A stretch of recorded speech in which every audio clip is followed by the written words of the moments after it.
welcome to Rally with Rek and Racquet. See what I did there? Is it Racquet this time? Is that how it works? Racquet? Hey, that's a cool little fusion we can do. I mean, we already look like brothers. I don't know, like how sort of joining us together would work out. We'll probably just look the same. I don't know, Um, man. Somewhere in my stream archive, there is me trying to figure out if you're my illegitimate child because I've still got the beard then. But yeah. naturally, I shaved yesterday, and we look like brothers now. It's crazy. Well, fun fact, Rek. This is the only episode of Rally with Racquet so far that I haven't had a hat on. Now, if it's coincidence, just so you know, I can have someone right next to me that looks similar, so people get confused when they watch the video. Maybe that's it, but I've been played. This is yeah, what's going on. Yeah. exactly. It's all just an elaborate scam. It's all right. So first off, I'll plug you for a little bit. So right beneath that's Reks Twitter, and I will have his Discord and Twitch in the description down below because he's just linked me with that before, and yeah, make sure you do all the funky stuff. Follow that lad. If you're interested in some of his content, he does probably the main thing that he does is rec roasts, of course. Your signature dish.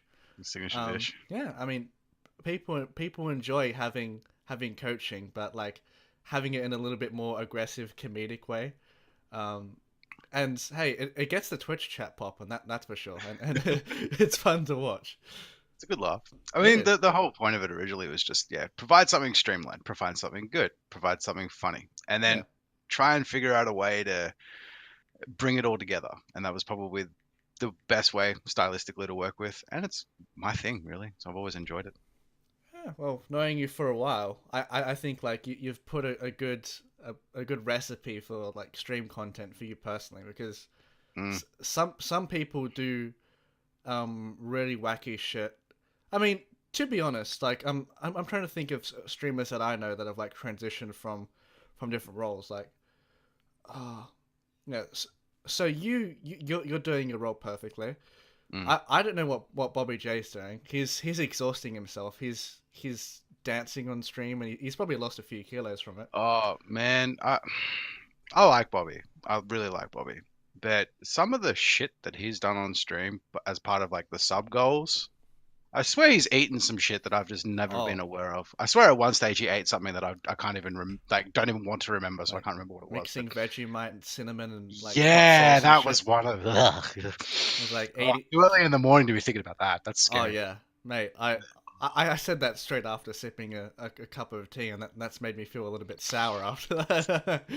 I'm gonna wash the vomit down. Hang on. Oh yeah. That's quite awful to think But about.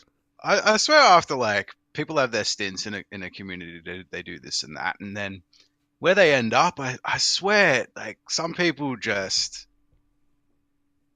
whether or not they just it's like they do anything for a bite of like Twitch fame, or just they're just bored and they just decide this will be a funny fucking idea. Let's go with that. And they just, do all this crazy shit. This isn't a PG podcast, is it? I'm allowed to swear, right? No. Fuck. Okay, good. Because, Yeah. being raw is the only thing I'm good at, and this is probably about the easiest way to go about it. No, that's great, mate. Funnily enough, every guest says that. They're like, all right, so this isn't PG, right? Well, it's fine, mate. It's fine. I mean, esports image is a thing, man. Like everyone's got to watch their own back now, because like some of us like got that semi-professional career going on, and we've got to like pretend that we actually have some tact. Whereas I'm here in shorts and a t-shirt on a podcast, and you're looking very dandy this morning.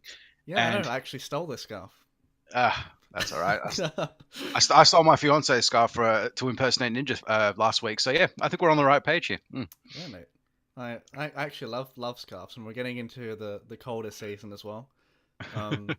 At some stage, I might have to wrap it around my head to cover my hairline. But that's the utility of a scarf. Just give it the European grandma look. Just wrap it around. And yeah. Be sorted, man. Keep warm. Give them the little. Add some class. Be right. Be fine. Hood. Yeah. Okay. So we've already gone on a pretty good start, actually. We've covered some miscellaneous subjects. But Rek, what type of rec conversation would this be without throwing jabs at people? Oh. So I I think actually before we do that, because I'm excited to talk about that in a bit. So Mm, let's start off. So we've jumbled on a little bit about your streaming. We'll elaborate that on a little bit later. But of course. let's get a timeline going. So Mm. to the very start of your gaming, not even esports. What was the reason for you getting into video games? Was there like a title that enticed you into taking things a little bit more seriously, or just playing a shit ton? Well, Uh, so we're talking gaming in general, right? yeah. I was a wee lad, about so high. So, um, I don't know why, but when I was a kid, I had a friend, and that's not the why part, but the why part was more. He had a Super Nintendo, and for the life of me, I went there. Like, I watched him play it, and I thought it was the coolest fucking thing in the universe. So naturally, what does a kid do? He goes to his own parents and goes, "Mum, please, I really want this console." And naturally said no. And then I think Christmas or so later, it appeared, and I was the happiest kid alive. But I think from there, I just kind of realized that I really enjoyed video games, just because like any amount of fantasy that my vivid imagination can take me to is always a good laugh. Hmm. And I think I started really stretching that because being European and having very strict parents, my mother, bless her soul, she and she still polices me on my gaming to this day, even though I'm 30 by the way, and my mother still goes, "Are you gaming too much in there?" I'm like, "Look, it's all right." But yeah, when I was young, she would you know those shitty like kitchen egg timers. Yep. She'd have one of those handy, and she would time my gaming. Oh my And god. naturally, and so and as I got better in school, the increments would go up by like five. That's great. Holy shit. But then I started realizing that like my mother wasn't particularly focused on policing me as a child. It was more so, oh, that thing's beeping obnoxiously. That means that he should stop playing video games. So naturally, keep tweaking it from time to time, sending the thing a bit up, and that's when I started realizing it's like it's thorough enjoyment that I have to spend my spare time playing video games, and that just kind of just escalated from being 5 or 6 years old right up until high school. And I was still juggling school, all right, and I didn't enjoy my high school life all too much, so video games were a good escape, and it just kind of progressed from there to if I've got free time, I'm gonna spend it being better at video games. And I was always like competitive as a kid, like schoolboys rugby, playing both rugby league and union at high level, being working myself so hard my knees gave out, so that was pretty tough. But yeah, like just the competitive nature and just enjoying gaming in general has just kind of been where I'm at for most of my life, and I don't think I'd ever change it. Just always been me. That's good. Mm. Well, you've sort of segued the next question in, like sort of Mm. coming down from your competitive blood down from like sporting and transitioning it into like some of your gaming. Mm. So what was your sort of first like professional gaming experience? Was it um Sorry, like I just remember where it started, and it's pretty okay, horrible. okay, well, send us off, chief. So so basically, when I was in high school, we're coming towards the end of year 12, and like year 12 for us in Oz is like the send off year, the big senior year when you finish your final exam and you fuck off to uni. But I remember like coming away from sports, being injured, and still having a lot of like pent up aggression to go with, and I naturally wasn't getting along with anyone at school. But I had a few friends here and there, and I thought like someday I'm going to get into and like enjoying these things. But what was starting to really pick up for me at that point in time was I used to go to net cafes every weekend after sports and Mhm. spend 4 hours a day at a net cafe just playing Counter Strike. Fucking loved it. I was I was inherently an aim like a pub nerd, like just aimer. Had no fucking clue what I was doing. But yeah, I just inherently started enjoying it, and then the transition came along for CS Source, and you just couldn't get that as often as you'd like to on a pub scene. But from that point in time, the world around me was sort of evolving, and I finally had a computer, and an internet connection that wasn't dial-up. Oh, fuck, I hope it's dial-up. But we got to that point and it was like, oh yeah, you could play a little bit here and there. It'd be pretty cool. And I never really took it like seriously. And then one day I was at school and I remember being in the library with one of my mates. And we kind of just sat there and just looked at each other. We're like, we should get good at Counter-Strike, like really good. Like, but how though? We don't we don't know we don't know the first fucking thing about it. And then we I think we had Googled it or we just looked around and we found Game Arena. I don't know if anyone remembers Game Arena. If anyone's my age and remembers like how old and shitty Game Arena was, it was the only ladder available at the time. And we thought, yeah, fuck it, let's go be the best there is. So I'm gonna type our clan tag to Racquet and DM, and you can just show it on the stream. That was what he wrote. That was the first idea for a fucking clan tag that he had. It was actually the stupidest thing he'd ever thought of. Lol. And yeah, we became Team LOL. That was it. That was all we were. We were just Team LOL. And naturally, we didn't know anybody. And you need 5 people to be in a team. So I suddenly became the recruitment officer and set off on my way to fucking figure out how to find people. Wow. Found one random pub nerd. And then through a series of events that I'll never like really figure out how, I've ended up in the pugs community. Everyone knows what pugs are, right?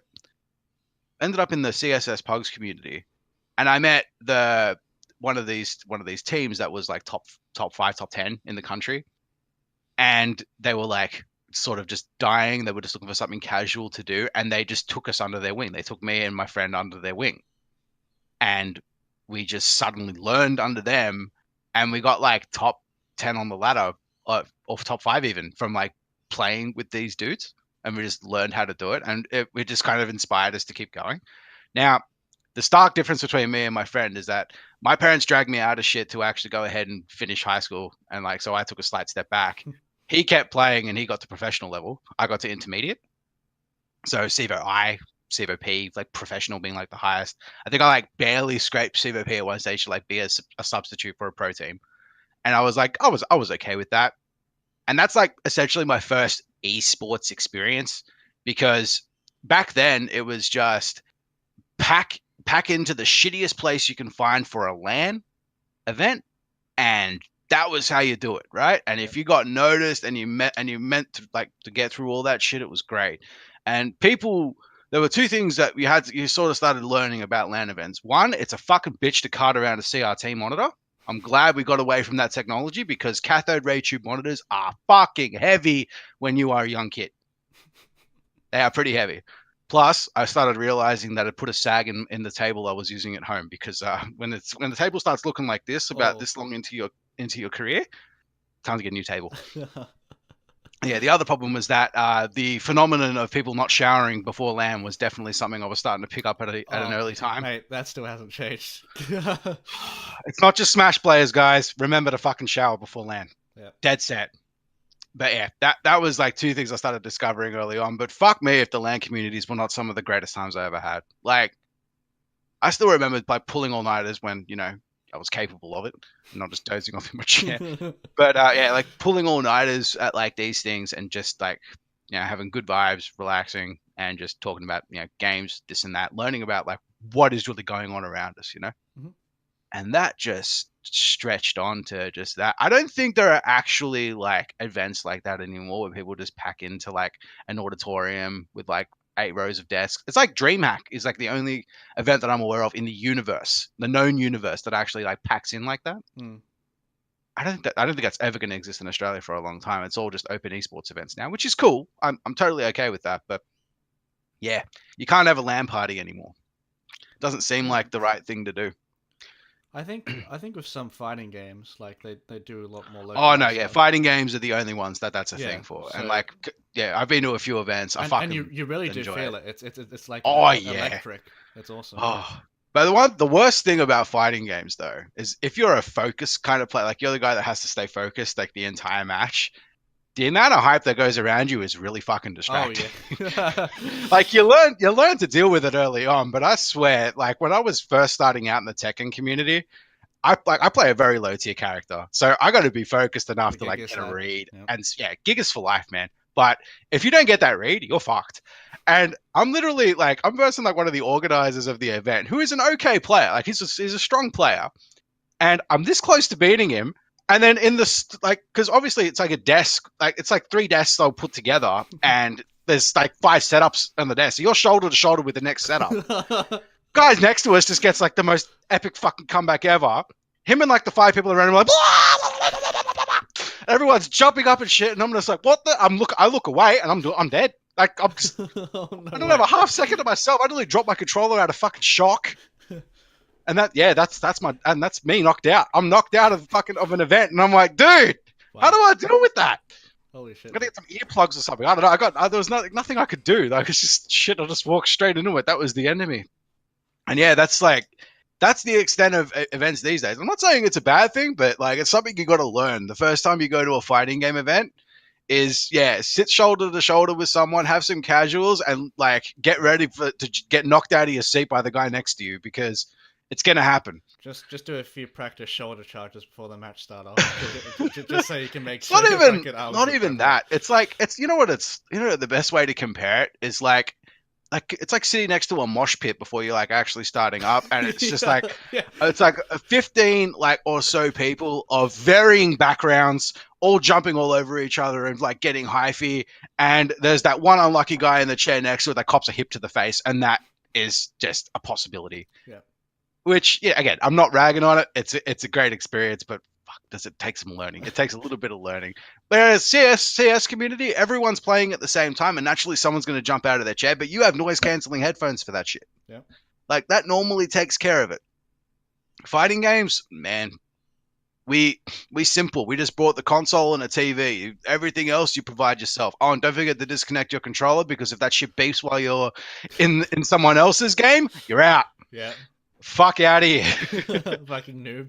Oh. Yeah. They're cutthroat. I mean, good on them though, because the amount of times grassroots communities are fucking amazing, and fighting games is something that's gonna like really hold that shit down for the rest of our lives. But yeah, once like esports really like has to become a thing, like locals are gonna matter more than ever for fighting games, but it won't matter for shit for like shooters or anything like that. The online, like the presence of online gaming is just too huge for shooters, for mobbers and all that, because there's just a lot less reliance on that for lands, whereas everyone in the fighting game community is just like, it's offline or get the fuck out. Like, oh yeah, best fighting game of your life will be played offline. It will never be done online. Anything online is written off. It's always written off. I mean, even if you two have like the best possible connection, I mean, it's not even nearly the same as playing it on LAN. Like especially like a lot of intricate like frame tight shit. You actually do feel it, and I'm not a good fighting game player, but like even someone who's shit like me can feel it, and I can understand the pros, because they obviously want to get the most optimal shit down, right? And when they're playing in an online environment, and fucking hell, like the good thing about so I'm gonna get Mortal Kombat 11 when it comes out. I've already pre-ordered. I'm fucking there. Yeah, same. So the good thing is they've done what they did for the Injustice system, where it tells you if they have a Wi-Fi or like a connected yeah. Watch me dodge every single Wi-Fi connection in the universe. That's dude. Exactly what I'm gonna fucking do, dude. That's the most genius thing for a fighting game. Like, good on them for doing that. The fact that actual tech exists is something that every fighting game needs, because Tekken could fucking use it, dude. Tekken online community. There is just so much difference between like fighting a guy that's, even if it's 5 bars, because that's all you got is the 5 bar system. Yeah. And even if he's 5 bars, if he's on Wi-Fi, that shit tweaks for like half a second. That's your game. That's it. Even desyncs are like really common in Tekken because of that too. And it's painful. Like, it's kind of an imagine just some of it. There are people that actually have like, that have become infamous, notorious for being like on shitty Wi-Fi connections, and they're all known by name. They're more well known than like your average like player that goes to events every week. Have like wanted posters of them on the fucking walls. Oh, there's actually, I know. So you're aware, right? In the Tekken Discord, right? the channel for calling out people for being shit online is actually named after the most notorious person to do this. His name is Prachidios. Right. So, I don't even think it's pronounced correctly, but basically, yeah, he's a guy that actually like um, was notorious for disconnecting before the end of a match to maintain his rank because you don't drop if you actually disconnect from a match. Wow. Okay. So people would literally just like save scum and just pull out their fucking thing, or if they lose, they literally delete their file, put the old file back in, and stay exactly where they were. And this guy was the most notorious person for doing it because he was like the highest ranked in Oz because he save scummed his entire way there.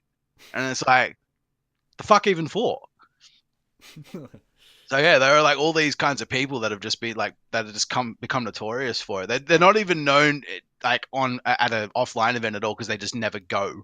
There's like maybe one or two out of the 10 people that I'm aware of that actually go to offline events and are like actually not like regarded as idiots because they actually do go to offline events. Like there's one particular guy who he lives in a share house with like 7 people, so naturally his connection's going to be garbage, but it doesn't stop him from trying his ass off online. Like with that, he still goes to offline events as far as I'm aware, but people just will relentlessly give him shit for the fact that his connection is garbage. Yeah. Oh, That's hilarious, to be honest. oh man. Actually, Like, while I was still on the fighting game topic as well. mm, So after this, we'll probably transition to Overwatch or something. But of I course. really do like talking about fighting games because Oh yeah. I mean there's a shit ton of them out right now at the moment, and of course you have MK11 next week. Mm, mm. So out of the wide array of fighting games like of all time, do you have a particular favorite that really connects with you? The moment you asked that question, the moment that the instantaneous one that kicked me in the side of the head was Tekken. I love Tekken 3 when I grabbed it as a kid, Mhm. and I always liked the idea of like how the game flowed because it felt much easier to play compared to like Street Fighter where it was like fucking DP Oh and like yeah. QCF inputs out the wazoo, and it's like that's fun and all, but the what's the flavor for Street Fighter kind of went out the window for me at Street Fighter 5. I did not like I watched Street Fighter 4 like religiously, right? Like the amount of hype potential that came from that game was huge. Mhm. Like it was amazing to watch. But Street Fighter 5 just does not feel the same to me at all. It was literally like and this was especially apparent when Abigail became like meta, like really strong, and everyone was just like watching Abigail just get like, oh look, it's V trigger Abigail. Oh look, armored hit. Oh look, 75% HP gone. Tell me something new, please. And it's like, oh fuck, like this is all there is to watch. Like Abigail was literally like, okay, if anyone's an Overwatch player that's watching this, Abigail was the goat of Street Fighter. Enough said. Oh, Big, yeah. bulky, fucking annoying, and did all your HP without even blinking. Like, what more do you even take from that? But yeah, Tekken was always my favorite because it really fed into like the flow of fighting games that I've always liked, and like any thought I had about Tekken was not only sated, but like it was the ultimate awesomeness when Tekken 7 came out. Hmm. Tekken 7 just like put every single thought about fighting games in general like in the driver's seat for you, and you felt really good about playing it. Almost every character in the game is playable except Gigas. Fucking damn it. Except the one that you play. Except the one that I play. So everyone told me like when I first started, like, yeah, man, you can pick any character; they're all good. No one's people told me like maybe 2 weeks later they go, there are about 2 characters maybe that will like that are not great, but one of them's still more doable than the other. And I go, yeah, who do they happen to be? Oh, Lucky Chloe and Gigas. I'm like, oh, fuck. Wait, Gigas is the manageable one, right? No, Lucky Chloe. Fuck. Oh, it feels bad, dude. Look, at least some hope has been reinstated for me because a Panda player won Tekken World Tour last year, so I'm totally okay with that. Oh. Like, props to fucking Rangshu. Guy was a monster to watch. Now I hope he can. I hope someone can do the same thing with Giga, so I can just literally sit there and watch his gameplay 24/7. But yeah, for me, yeah, fighting games. It was like Tekken and Mortal Kombat were definitely like the ones I enjoyed playing the most. I enjoyed watching Street Fighter 4 a lot, Mhm. but Street Fighter was the first one I obviously played because it was there, it was always there. But yeah, as time has passed, I'm getting more and more involved and invested in Tekken. I do like a bit of Smash here and there, but my problem with Smash is that I've only played it ages ago on N64, and I've only just started playing Ultimate, and I am way out of my depth. Oh yeah. There's a I feel you, lot of dude. I shit feel to you. really like consider, And I'm the kind of guy that likes to be aggressive and like heavy hit people. That shit just doesn't fly against some characters, man. Like, yeah. But yeah, that's just how it's always kind of been available. It's like, yeah, this is here. This is like the way it runs. I couldn't get into Injustice at all though. No, it felt weird to me actually. There were two problems I had with Injustice, right? One is a gameplay thing, the other is just a game thing itself. Gameplay wise, I feel like the game was just way too zony. Like it was Oh literally yeah, just I play at fucking hate distance. zoning. And that's like it's cool if you're into that thing, but when you're spectating it, oh, I it I remember hurts. watching, especially the second Injustice. Yeah. Like 90% Oh, of games would have a fucking dead shot just like on the other side of the yeah. screen. Yeah. And That was at the beginning of it too, and then yeah, he people was so ridiculously broken that even yeah. like when he came in, he would have ridiculous mix-ups Mm. with like the best zoning in the game too. I What a just stupid I character. watched like at YSB is like the local in Sydney event thing for fighting games. Watched Injustice top 8 once, and they were all just filled with like there was some Jokers, some Harley Quinns, some Poison Ivy, and they were just always doing the same thing, just Yeah, fucking out here in Africa, just shooting shit across, and it's like this isn't a fighting game. This is like it might as well just be a shooter at this point. Just have yeah, people peeking around corners because it just felt so. Eh. But yeah, the other problem I really had with Injustice, there's no fucking music. Is that just me? oh, you're right, actually. There's no I didn't fucking like realize that. soundtrack in that game, and I don't even get why. Like I mean, Mortal it could have Kombat some was real good for fucking it. good soundtrack, actually. Like, it Like has decent Mortal themes. Kombat and like Tekken soundtrack is bomb. Yeah. If you Oh, yeah, it forget is sick. Tasty Steve trying to like do the sound effects like on his own, but yeah, like Mortal Kombat soundtrack was really good, and it kept you hyped and it kept you like wanting to play more. But I swear every time I watch Injustice, I'm just like, bro, do they have like the thing off by default? It's like, no, that's just how it is. There's no music. That's hilarious. Yeah, I actually didn't realize that. That's a good point. I've heard no one say that. Because I noticed You that brought it to light. I realized I had this thing for music a long time ago because I watched I watched one of these movies which had okay, you ever there's a movie that's called Spy Game, has like Eddie Murphy and like Oh, Owen Wilson in it. okay, yeah. I don't know about. Yeah, that movie I watched because of those two actors, right? Yeah, And then one understandable. day for a school project we had to write a critique on it, like on a movie, Hmm. and I chose that one because that was the most recent one I'd seen. And my mother turned around to me and said, "Do you realize like you have to write a critique, right?" She goes, "Yeah." I go, "Have you heard any fucking music in this movie at all?" I'm like, "You have a very good point." Yeah, yeah. I realized like being raised like that way, like being lovers of music in the family, Mm. like we have to be a thing of it. Like my mom was a singer, and um, her partner and all of his mates, they're all musicians. Right. So from 7 years old, just constantly being absorbed into music, and I loved it. But yeah, now it's become like I really have to like the music in the game even more to like give it a 10 out of 10. Like that's where the shit matters. The Kingdom Hearts 3 knocked me off my fucking feet because of how good the music in that game was. Oh yeah, As an that's a example, sick fucking. completely non esports related, but you can work with it. Yeah, I have Kingdom Hearts 3 soundtracks in my playlist actually. Mm, I have a bunch of Crash Bandicoot stuff, early Crash Bandicoot stuff too. yes, that is the Has good some shit. pretty good shit. Oh yeah, Uh, like there are some like good tracks you can find generally, but fuck, I swear like, obtaining them is difficult oh yeah, in it's a decent pain in quality. the ass, but once you do get it, it feels really fulfilling. It feels like you're some sort of fucking philosopher going into the depths of like a pyramid, and it's Finding just on itself for like a podium, fucking Indiana Jones type I shit. oh no, I feel that exact same way for a very old PlayStation game. It's called Wild Arms. Mhm. Loved the soundtrack off of that. Finally obtained a copy of it, like via the internet in some fashion. And I swear I felt like I'd struck gold. It was just insane, just being able to just listen to it on demand. Demand is just the best part about it, is that you can just go straight into that playlist and click it, and bam, you're good. Mm. Oh, All right, well, yeah. slowly creeping back onto the topic of fighting games. For Oh, for, for reference, actually, I'm a pretty new fighting game dude. So like, uh, the one that I played when I was younger was actually Mortal Kombat Armageddon. Um, oh, oh. so That's like, which it, th- console was that on? that was the 3D one, I believe, and I played it on PS2. Uh-huh. It had a really good roster, to be fair. Looking back at it now, I don't actually like the game that much, but it had a really big roster. Man, Uh, rosters for Mortal Kombat are like oh always pretty spot on. yeah, yeah, man. They manage, especially with like, I think MKX has a pretty good, damn good roster too. MKX got really weird for me. Like I, I I, I get that I like don't they were even on the mind the track. horror characters for the DLCs. I was okay until like Alien and Predator got put in and they were broken. I'm like, Oh, they were ridiculously broken. Yeah. oh, like I think the part that broke me right was okay. You were if anyone that's an MKX fan remembers this, Sonic Fox getting taken to the limit by Tekken Master. Yes, the guy's name was Tekken Master. I couldn't even believe that.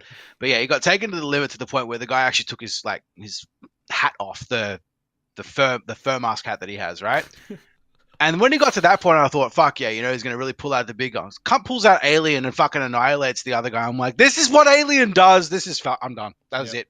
I was sad because that's how bust ass that character was. I was like, fuck it, I'm done. Can't do it. Can't do it. Couldn't deal with like DLC characters being hella strong. And then I Yeah. walked into the Tekken universe and realized we have either the greatest or the worst in fucking like DLC characters as well. You're right, actually, because like reflecting back on MKX, like when the first DLCs like characters came out, because Predator was ridiculously strong. Mm-hmm. Alien was. I remember Tanya was a real bitch to deal with on Yeah, release. Tiny was like ridiculous on release Um. as well, but Triborg was even Oh worse. yeah, Triborg, like Smoke is still recognized as one of the best characters You know what I right couldn't now. understand? You know a character's broken as shit, right? When you have a variation system and the variation that doesn't exist, the one that you just leave the screen and you go without a variation is actually still as strong, if not stronger than the other three variations. It's That's when you fucking know. crazy. That's when you know a character's broken to you. That's Yeah, what that was the ever living like loss for me when it came to like MKX. It was like you created a character, you created variations for a character, all four are broken. That was I never. That was like that was that was unheard of. Like it's unprecedented. even No the one. best characters in the game, like some of them had two good variations, but that was even a fucking stretch. Mm. Like That's none most. of Yeah, them most had of like three.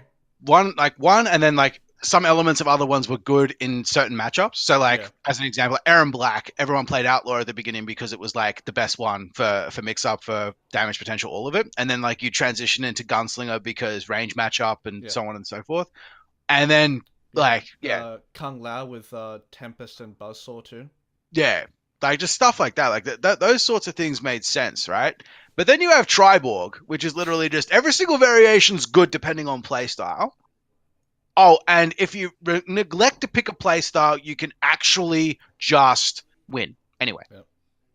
cool. As Let's leave it. crazy. Let's just leave it at I don't even understand what happened there. But if you're a Bo Raicho fan and like you saw that release, that's a kick in the gonads you're never going to recover from. Oh yeah. Like Bo Raicho was never meant to be great, but I think that was the worst ever iteration of him that's ever existed. Mm, Don't quote me, but I a lot of people were very unhappy about it. That's all I remember. yeah. I don't But blame yeah, him. mm, mm.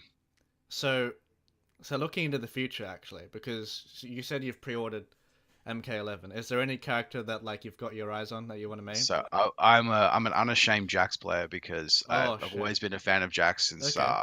Well, MK. a lot of people thought that he wasn't going to get released for Man, there MK11. is no universe where Jax doesn't get into the game. That's like the main thing. That's Yeah, okay. So this is the other thing as well about fighting games that you always have to be prepared for. If you're going to pick a main in a fighting game, you have to pick a staple character because if they have a playstyle that transitions from game to game and you have to actually like want to play that, you want to make sure that the character you like is going to stay in the game. So for yeah. Tekken, for instance, if Tekken 8 comes around in 10 years, there's going to be no fucking Gigas because he was such a shit tier character in this game. I would just rip He didn't fit story. He had nothing. You're out of that. it, right?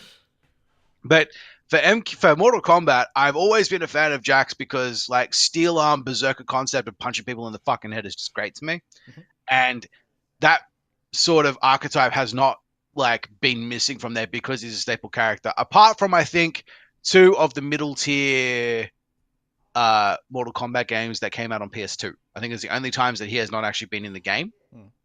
per se, but yeah, he was still very much a part of the universe, and that's not going to change. Whereas like if you were like a fan of, say, oh, who's a good example? Like Shang Tsung was partially like a problem there, where he was in and out like of a Yeah. couple of series because he got replaced by Quan Chi as a boss. Hmm. And then yeah, being a Quan Chi fan, it was like, oh, like he's here for one game, Shinnok, now has replaced him. What do we go from there? Or characters like Reiko, who were like always part of it, and were like, yeah, they're just kind of outsiders. Or Baraka. No, Baraka's the best one. Baraka, who was like one of the greatest characters that everyone loved in the early days of Mortal Kombat, fucking vanishes from the I franchise. was so sad, dude. When fucking Dvorak killed Vanishes. him in MKX, like Oh, I nearly shot myself in real life. I'm like, fuck. everyone was so sad about Baraka being gone, but like, how are there not 8 million other Tarkat and psychopaths that are ready to take his place? Yeah. Dude, I'll shove a sword in my arm and get into battle. Let's fucking go. Oh, Like, mate, I'll be a Tarkatan. we look similar enough. Yeah, call me Boreka, man. I don't care. I'll go in. But yeah, point being, like, that's a staple character for Mortal Kombat 2, and he's been missing for stupid amount of years, Mm. and now he's here. Well, I think him and Kotal Khan are gonna be my two characters that I'm gonna be maining. I kind of wish I was better at Kotal Khan and MKX. Like, I liked the character, but I just couldn't do it. I don't know what it was. I didn't feel right I in any fucking loved variation. him, I dude. liked War God, but it just didn't sit. I liked a bit of Jax. I like for some. You know what made me sad though? What's I that? like to play characters that I can actually do the combos on. Yeah, So that's fair like, enough. I naturally will practice and love everyone, and if I can do the combos seamlessly, or I can do variations of combos without any troubles, I would tend to play them. Mhm. Unfortunately, the only character I actually got semi decent at, like aside from Jax, to the point where I was better at doing her combos than doing Jax's combos, was Katana. Oh, Not my playstyle in the fucking slightest, but yeah. fuck me if I I would could not imagine you as a destroy Katana player. people with those combos. Because the airlift combo that you do from, I don't remember the variation's name, but the airlift combo that you can do when you can keep catching them in the air with tornadoes Mm. and throwing like fans at them was actually quite easy to do. Yeah. So if you actually could lock people into that overhead, you just fucking win, and Hmm. that was really cool. But it just didn't fit my style at all. I hate having like a stylistic thing. Like if anyone's ever like followed my career or has seen like my streams, they kind of got the right idea about how I go about things. Like my style is like aggressive, berserkery type character. If I can play it in any way relating to that, I will do it. Yep. And that is indicative in every game I play. Overwatch, Reinhardt. League of Legends, Bruisers, mainly Olaf and Ilaoi and Mordekaiser. These types of characters. Tekken, Gigas. Street Fighter, if I was capable, either Zangief or Cody. Yep. Like, uh, if DOA comes around, like, and I actually decide I want to play it more, it will be Bayman if I can do his shit correctly, Bass if I can do his shit correctly, or Diego, who's apparently like a bruiser MMA type. Soul Calibur 6, Astaroth. Same kinds of characters. Big fucking like burly smash your face characters. I can't ever Respect, escape mate. that Respect. archetype. It's just all I do. Yeah, It's what I it do. reflects you as a person, mate. Right Oh now. yeah, no, I've got friends that literally just go over to me and just like, "Hey, Rek, there's no characters like this in the game. How are you going to be an ape in this one?" I'm like, "Hey, shut your damn mouth, son." Shut your No, ape before I give you the real me, character. Rek, me, gorilla type of character in this game. Apex rolling around was a bit of a sad one because the only tanky kind of character, they both have garbage ass gigantic hitboxes, so there's no point in playing them. Yeah, that sucks. Yeah. So I like diverted to the secondary thing, which is I'm going to play the guy that outplays people. Just kidding. I'm playing Bloodhound, so I can find those fucking moron race that are trying to hover around me. Get a dose of this one. But yeah, that's yeah. I can adapt. Don't get me wrong, but if I see that kind of character in the game, I will just zero in on it and try to play it, which is probably my downfall in a lot of situations. But yeah, good times. Like I said, in Overwatch especially, like Overwatch was like, oh yeah, I played off tank originally because I like playing like hook characters. Because in like League and well, it was more a Dota thing than League. But in Dota, I played a lot of Pudge. Yep. I played an absolute shitload of Pudge, and I loved playing him. And in League, that character didn't exist. It was Blitzcrank, but Blitzcrank's a support, not a damaging like carry kind of guy. So it didn't feel right like trying to adapt that playstyle. So I went on to like Bruises. But in Overwatch, they have Roadhog. And anyone that remembers release Roadhog knows just how fucking terrifying it was. Oh, fuck that. And this is how I made a name for myself at the beginning of season 1, by being this arsehole Roadhog player that would grip people through walls. Because apparently that was a possibility. And yeah, that was just how I was like, how I came up. And I played like flex in my first team. And I did the hard blue approach, where basically like I'd be playing Zarya as normal, but then I would get the shits because nothing was getting done, and I would just hard swap to Roadhog and just start picking people, because that was the only way I could go about it. And then as the world started sort of evolving, I said fuck it and became a main tank player. And then on random occasions, there were like cheeky moments where I could pull out the Roadhog, which happened in our in qualifying matches like way back when for games to pro leagues, because we had to do that ages ago. That was a good laugh. But yeah, that were just things that you just had to do. If you have to adapt in some way, you try and take your play style into the new meta, and if it works, then great. If it doesn't, then everyone thinks you're a dumbass. Then what do you do? What do you fucking do? Well, that's the nature of Overwatch nowadays, anyway.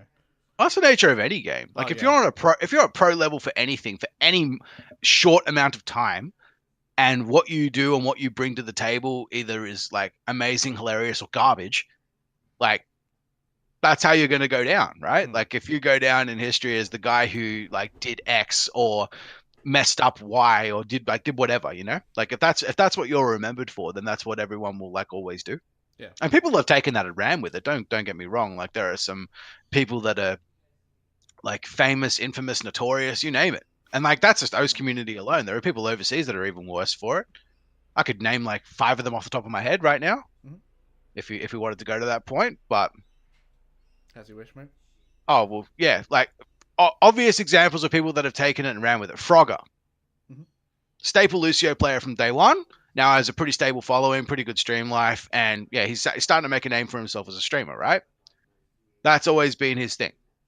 Now, complete opposite side of the coin, infamy side, Hoshizora.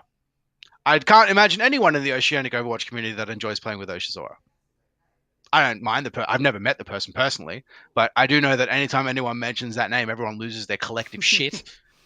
And I mean, when Symmetra was never good and Symmetra was being played, like how on earth do you deal with it? You can't, like, without hardcore playing around it, no one knew what to do. And that infamy carries on for a lot of people.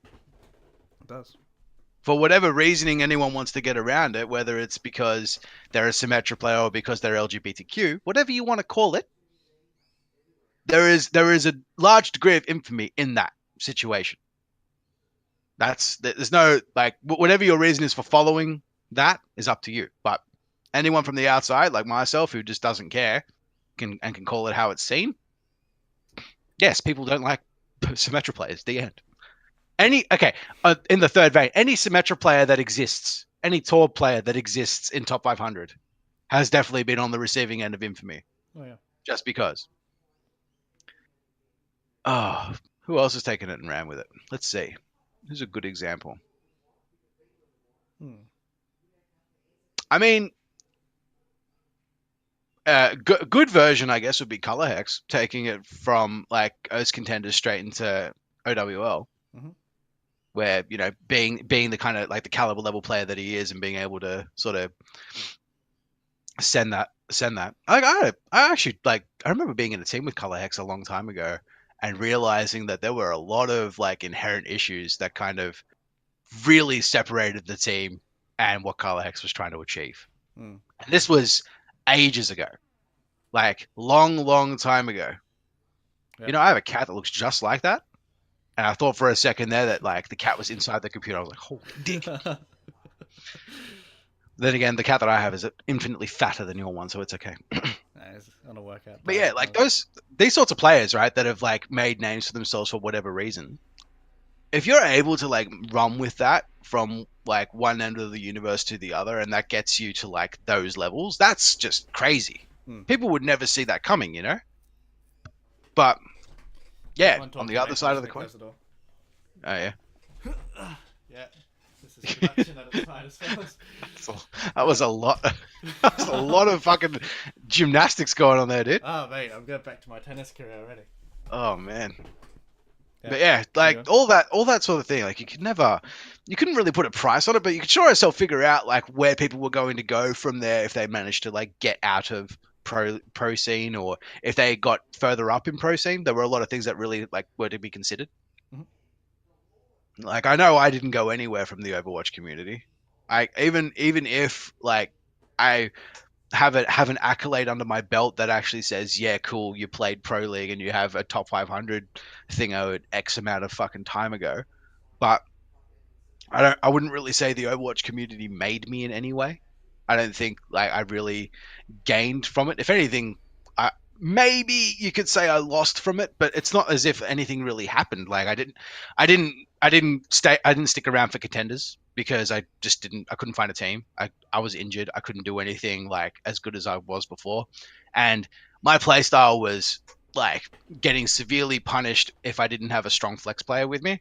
And unfortunately, like this isn't a jab to anyone in the Overwatch community at all, but I tell you, after you play with Hulu as your flex player, it is really fucking difficult to give anyone else a chance.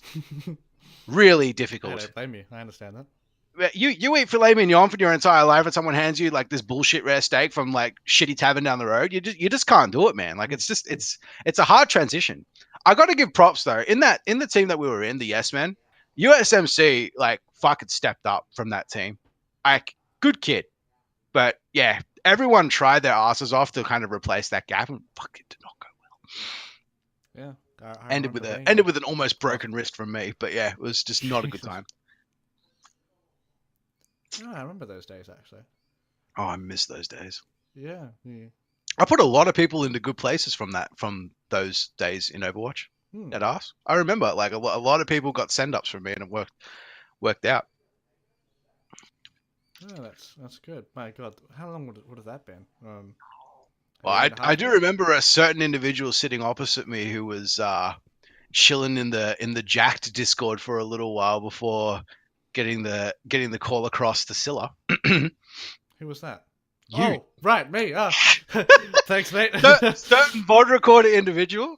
Because yeah, Oh, mate. Jack was just not going to work, and everyone else in the team was going to go well. I just think the problem with that team was that everyone was good, but we just had no synergy. Like Yeah. that team consisted of, it was like me, Purge, Color Hex, Molotov, Dalsu, and I can't remember the other DPS. USMC. Duh. And then yeah, like um that team had a lot of potential, but we just had no fucking synergy. Like we we did so much together. We tried our asses off. I still have the VODs. Oh, but like you watch them, and we're not getting mad at each other, but we're just so fucking stumped. Yeah. Oh, Every single fucking game, we're just kind of sitting like, how the fuck did we lose yeah. that? Because we just couldn't figure it out. Like we watched the footage together, and we're just like, we just flopped. Mm. Like we have an advantage, and we just flop. Or I'd be under hella pressure from enemies, and we couldn't make anything from it, and it sucked. We had this awesome team in the making. Oh yeah, it was a stack team.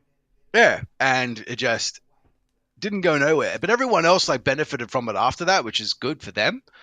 I just said I can't do Overwatch anymore. Like from Jacked, it came apparent to me that I'm not going to be like playing pro anymore. So I just took a long ass rest and just rehabbed my hand a bit Mm. and got a little bit better. And then yeah, I said, you know what, I'm gonna try and find a team as a sub. And yeah, enter Yes Men. No, sorry, not from Yes Men. From there, it was enter fighting games, and then enter a bit more league from there. But yeah, after Jack was the end, Yeah. because yeah, Yes Men died. No one could figure out what to do, and yeah, couldn't go from there. But like the other previous one from Masterminds, taking a long ass break and then ending up in Yes Men. That was an interesting story. But yeah, Wow. You've pretty much delved into most of the Overwatch stuff without even oh, me like doing a segue by myself. Like you're directing this, mate. See, I you shouldn't know be. this as a I feel streamer. bad that I took over for a second there, but yeah, that conversation just kind of went from, "Hey, we're here with characters," but like just I don't know. It really depends on like what you want to ask me. I'm sure you got the questions there. Oh yeah, I do. I Yeah, do. let's go in depth on something. Hit me with something. Okay, so let's see. Um, Let me think. Because you've obviously been in a couple of teams, and Yes. like Masterminds and Yes Men probably come to mind immediately. Yeah, Um, they'd be the latter part of the career, so to speak. yeah, which technically weren't that bad. Mm. Um, obviously, but towards the end of those teams, things got a little bit. Um, I wouldn't say heated, but things collapsed a little bit. Oh yeah. Um, so I want to ask this from a communal sense because here we go, guys. If you do watch this podcast, I'm actually leaving Overwatch. Um, I have no intent of doing anything with Overwatch anymore. Like I might continue doing some stuff, maybe if I don't know. I used to know shit about Overwatch, but Shit's I don't feel changed, it huh? anymore. Yeah. Um, what was this? What was I saying again? Oh right. So in terms of like a community, because you've transitioned through like several communities and like referring back to your past and like the CS Oh Source yeah. and like fighting games within Tekken. Mm. Um, Now for me, I personally think Overwatch community is very up and down. Like a lot of communities, but especially like I mean, you can refer to League of Legends as well as a very unique community. Mm. Where does Overwatch stack up? Because for you specifically as well, you do some of your rec roasts on Overwatch Mm. too. So Mm. and of course you've played as a professional. Mm. Uh, where do you think it stands in term because especially OCE as well, which is always a different flavor. Yeah, that's the thing there. I think the big disconnect is like we're oceanic. We don't Yeah, we have our own rules, which isn't really not the nicest way to put it, but it's like some fucking underground fighting club. Like, we so we some might as well be. Like yeah. just add in some kangaroos and like the odd like there, and I'm sure everyone will get the idea. But no, I think the big sort of problem, right? If we talk wholeheartedly about what community means to people, you got to have like a real like sort of sit down with and really look at what everything's doing, right? Mhm. Imagine, imagine. So community wise, I always believe that a community meant that you had like a central hub to like sort of go to. League of Legends, that shit just doesn't exist. It's either like Reddit or like any plethora of like random little communities, but there's no real like resting point for that. In OS, even less so. Whereas in Overwatch, the resting point was, well, as much as I don't like saying it, the ANZ Discord was the first place to start off with, but we all know how lovely that place turned out. Uh the this was probably I think this that sort of example right there is probably the main reason that the OW, so to speak, the joint, the place that everyone is aware of, there's a reason that place is locked up Hmm. and only lets out invites once in a while, because you let any random shit kicker into what's supposed to be like a professional style Discord or a Discord for the competitive community, that shit just fucking goes straight out the window. Yeah. And for the ANZ Discord that existed, there was no actual moderating body behind it until a year plus in. It took there was a guy that existed for it who Oh, did did fucking jack shit. did absolute little for it, apart from one very redeeming moment where he banned like one troll for uns- sharing stuff about a particular individual. But that was like the only redeeming factor that guy's had in a year of shit. Hmm. I'm not ragging on the guy because like he probably had his own shit to do, but I think the bigger problem there was just that if you're so swamped with real life stuff, like is there no one else you can hand it down to? Hmm. Is there no one better for this? And that was like the hardest sort of part was how do you deal with like how do you deal with all this sort of thing, like how do you manage it?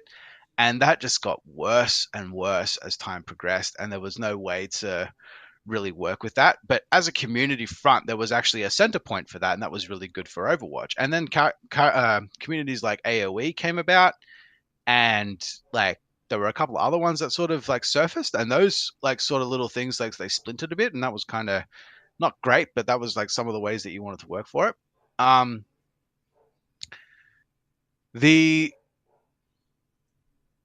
For oceanic communities in general, it's always been really hard to find like a center staging point. It never gets any easier. It never gets like to a point where you can just say, "Oh yeah, this is easy. Like we can totally just build up a community from here." Right? Tournament organizers can just like appear in a Discord and just be like, "Yeah, this seems like a cool idea." Q Gamester like running away with their tails between their legs because holy fuck, Overwatch was scary. Don't blame them because like, well, I mean that was a two-way street of like messing up competition like rules and the Overwatch community being like general dickheads. But Hmm. yeah, there was just no safer way around it. But yeah, like centering for communities was always difficult, and I think the hardest part about that, that always made it worse for the Overwatch community, was just that without any sort of moderation, without any sort of like proper centered point to really fall back to, we've become, and this was never, it wasn't as if you can blame Overwatch for it, but you become that stereotype of OS doesn't care, and OS doesn't care is like the big sort of talking point for how many fucking years, because you get an oceanic team that makes it to the, not even the actual World Series, but like a pre-stage play-in for a World Series, so they can so they can qualify against other teams that are in that sort of area. And the amount of times that we just got outclassed was just insane, Hmm. and that never got any easier for us. And it took like, and the it got to a point, and I've said this on any other podcast I've been on, I got to a point where the actual end goal for an oceanic player was not to represent the country, but to be exported. Which That sucks. Yeah. that sucks. When you're, and this is me too. Like I'm a very high end offender of this. Like my goal, unfortunately, was never to be recognized in OS. It was to be recognized anywhere else, because the the accolade on its own is worth more if you have it in an international area, even from where you're from. Yeah. So like that, my accolade in Latin America is worth quite a bit, even though it's still a wildcard region. And you compare that to doing an OPL coaching gig where the environment was completely different, and truthfully, it sucked in comparison. Like the OPL coaching gig sucked Hmm. compared to the Latin America coaching gig. And truth be told, I woke up at 2 a.m. every fucking morning to do that Latin American coaching gig. Whatever damage I did to my sleep schedule and my body, it was worth it. Because those dudes, even with their lacking English like speaking ability, because I had a translator for half of it, Yeah. even with that lacking ability, they were still happy to be coached. They Yeah. were listening. They come to me 25-8. They would just like randomly come to me with a question about anything. And I was so happy to answer them because they were so ready to fucking do it. OPL team literally had to chase them around the fucking block just to get them to at least improve mentality. Hmm. That's just. It got to a point where I feel like you. I feel you. there was literally a point where one of them actually said to me, "I'm just here for the paycheck," and I'm like, That's not what you want to hear. Jesus. I resigned 2 weeks later. Don't blame you. I literally, I got to a point where people and coaches and everyone were messaging me going, "Hey man, your drafts are really fucking good. Why aren't you guys winning games?" And my instant response, like, because I couldn't say anything at the time because I was trying to be nice, was, "I have no fucking idea." But to like my closest friends, it was just like, I don't even think they want to win. Hmm. Act, you know what? I'm not gonna jab it too hard, but Oh, oh, spicy, spicy. Mid Beast was in that team, right? Everyone knows who Mid Beast is now because he's, that big streamer for Team Liquid. He was actually the only person that was trying to win at one stage of the career before other people started rising to the occasion. He was the one that tried the hardest. Other two other players in that team were trying pretty hard, but the other ones were just showing up for the gig. Hmm. But I think the one thing that really got to me about Mid Beast was that he was trying really fucking hard, right? But in a stage scenario, He was so fucking bad. I'm so sorry to have to say it out loud, but Midbeast was a guy that just tried his ass off, but the moment he got on stage, like a switch flicked, and he just everything you did in scrims, every like little bit of coaching, every bit of information that you gave him disappeared. And he was 0-3 by the fucking 10-minute mark. It was sad. It even got to a point where I said, "All right, man, you know what? You can choose the way we play the early game. We'll build a draft around you. We'll do whatever you fucking need. Just please tell me what it's going to take for you to not feed in lane." It got to a point where people literally picked off meta assassins just to fuck with Midbeast. Jesus. Like the only win we got in that season, yeah, one of the only wins we got in that season. We won like 2 games, I think. And one of the only wins we got, it was a hard fought win early on in the season. And in the second game, like we won the first game by a scrape. In the second game, they realized that he was the weak wheel there, and they actually like picked a Z into him. And the Z player just fucking annihilated him 10 ways from Sunday. And we kind of just came back at the next part and just said, "Yo, do we just ban Z here?" Like a character that was not even remotely meta at the time, that was not even remotely strong. Oh yeah, by the way, we had to ban Gangplank every single game, regardless of the fucking meta, because these guys couldn't deal with it. Right. He was strong. He was coming out of his strong period, but he was not a character that you would just force tunnel on. Yeah. But even the most mediocre Gangplank player in OS could fuck with this team. They were just that scared. And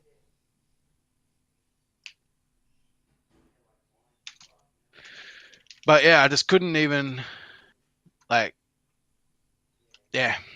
couldn't even understand how some of that shit went down. And because it just seems like the morale was just getting worse and worse, and no one was actually interested in trying. I couldn't even sit out the season with everything going on. Maybe that's why they couldn't, play against the Gangplank. I feel like there was a pun in there that I missed, and I'm kind of glad. Gangplank's old E was called Raise Morale. Oh yeah, nah. It was sly. It was sly. About to say, not even in that meta was that even the case. It's not even that Gangplank, but yeah. Oh, okay. Well, fair enough.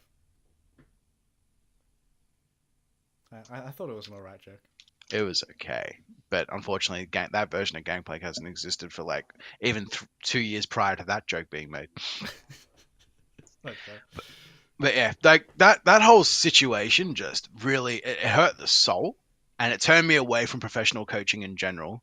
Because as a coach, now this is the most I'll ever talk about money. But when you're making 1/3 of what they're making as players, and you do triple the work, that does not sit right.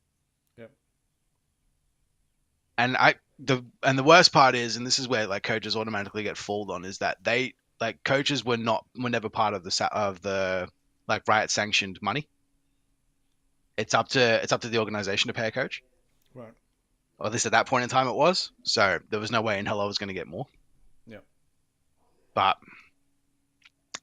yeah, it just got worse and worse to deal with, and I just ended up just packing it in and just going back to player coaching, because the player that comes to you and says, "I want you to teach me this," is always more interested than the team that you get put into and their manager tells you, "We want to win X."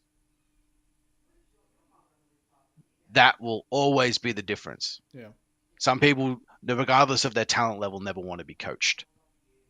They can't stand being coached. And that will always be a thing. If you find people that are coachable, you know the funniest thing, you ever go into the Overwatch Discord, right? And you look at the recruitment pages, people actually list themselves as coachable as a trait, because they actually want people to believe that they're worthwhile picking up. It's apparently that that's scarce to actually find a player that wants to be coached, but everyone will say that they are just for the shits and giggles factor. It's like it's like how many shitty buzzwords can you fit into a recruitment post in one thing? Coachable is one of them. It is, yeah. Active is one of them. Decent used to be one of them in the CSS community. Decent, wow. Decent was the name that you give to a player that was decent, that could hold their own.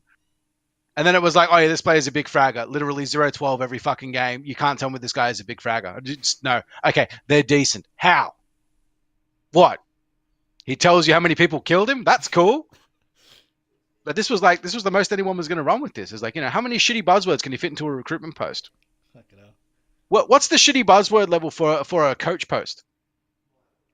Like, what should I say to get picked up by an org right now? Give you a hint. First thing you don't mention is being from OS. Yeah. Second thing you don't mention ever, that you played the game. Because if you play Overwatch and you like, this is very big difference from League of Legends, by the way. But I feel like anyone that used to be a player in Overwatch is immediately discredited from being a coach in the Overwatch scene. Like, I think, what was it? Kai was one of the first people that was like a player that turned into a coach. No, was it Kai? I can't remember his name. The guy that coached Envious. Is that the right guy? Yeah. He was one of the first people that was a player, right? And he was just written off the moment Envious started losing, because apparently, you can't go from one end of the spectrum to the other. Can't be a player than a coach. Whereas in League, it's like, oh, you were a player, no matter how mediocre your career was. Come be an analyst for us, please, please impart your knowledge upon us. It was definitely a very shelving moment for a lot of people that were just watching, like, washed up players suddenly getting put into the spotlight for it. It's like, do I feel appreciated or depressed for this opportunity? That's the thing. It wasn't just bad for the coach; it was bad for the player themselves. It was like, well, I've made it in life. I'm now at a point where I'm considered washed up, and I had no accomplishments to my name prior. This is where I'm at right now. Like, can you imagine? Like, who's a good example? Actually, funny enough, the coach for Griffin is like the best example, but he actually made good on it. The coach of Griffin was like a nobody. He was a rando Korean solo queue player that actually, like, very briefly had a Challenger Series career. It was unremarkable as hell, right? Mm-hmm. And now suddenly he's coaching Griffin, and that style of coaching has led Griffin to where they are. Like, that's a good example. Yeah. But yeah. So sobering moments, like when it comes to coaching, like if you're in a coaching community and you watch everyone else go up and down around you, and you're just like, okay, seems good. Where do we go from here? That's something that you just, a lot of people just can't, like, grasp or get past. So people go into, like, doing their own career type of thing. Like, good example, the amount of times I've been called a discount Jane. That's a big one. Right. The amount of times people have called me a discount Jane. Is that because it's not just for my good lack looks. Of hair? Yeah, it's not just for the good looks. It's not because my cheeks bash out just the same way his does either. It's not because the beard looks almost the same when it reaches my neck. But it is thoroughly because I am literally a nobody that does the exact same thing Jane did, but funnier. Oh, with the added bonus of not rage quitting solo queue. Oh yeah. Got that in my fucking portfolio. But no, like, that's like the hardest part about, like, coming up is that, like, even if you've had experience for the longest time possible, if you don't have any sort of connection whatsoever, man, you are beat. I'm gonna let you ask the questions before I go off on another tangent. Oh mate, no, you're riding this home, mate. You're relating back, actually. Xenox did the same thing as well, and that was quite a good podcast. So yeah, go as ham as you went. Missed that, mate. All right, so the next thing is coming into the present. Oh dear. So obviously, you have your stream going. You've been waking up a little bit earlier sometimes for your European viewers, I believe. I'm trying to, but I swear daylight savings is the worst thing invention in the free universe. Yep. But it's only made it worse for me because I don't sleep enough as it is because of cracks, this and that. But like the amount of time that you spend into putting on a show like this, right? It's only as big as the amount of people you can get involved, and I think that's one of the only things that really, like, sets it back. Because, like, I could do a show on one day and, like, steamroll through VODs, and then I'll have none left, so I can't do the show the next day. People are like, well, maybe you should play games, but you try playing Oceanic Solo Queue at 10 a.m. Try it. No, no. Because it ain't gonna go like for Overwatch. I can at least just VPN, but for League, I don't think it's a possibility. Maybe on a Friday, but yeah, I wouldn't be able to jump into it now and just say, yeah, this will be a good idea. Couldn't see that happening. Yeah, that sucks. But yeah. So right, if there are people who may know you for different reasons other than your stream, which you know is likely and unlikely.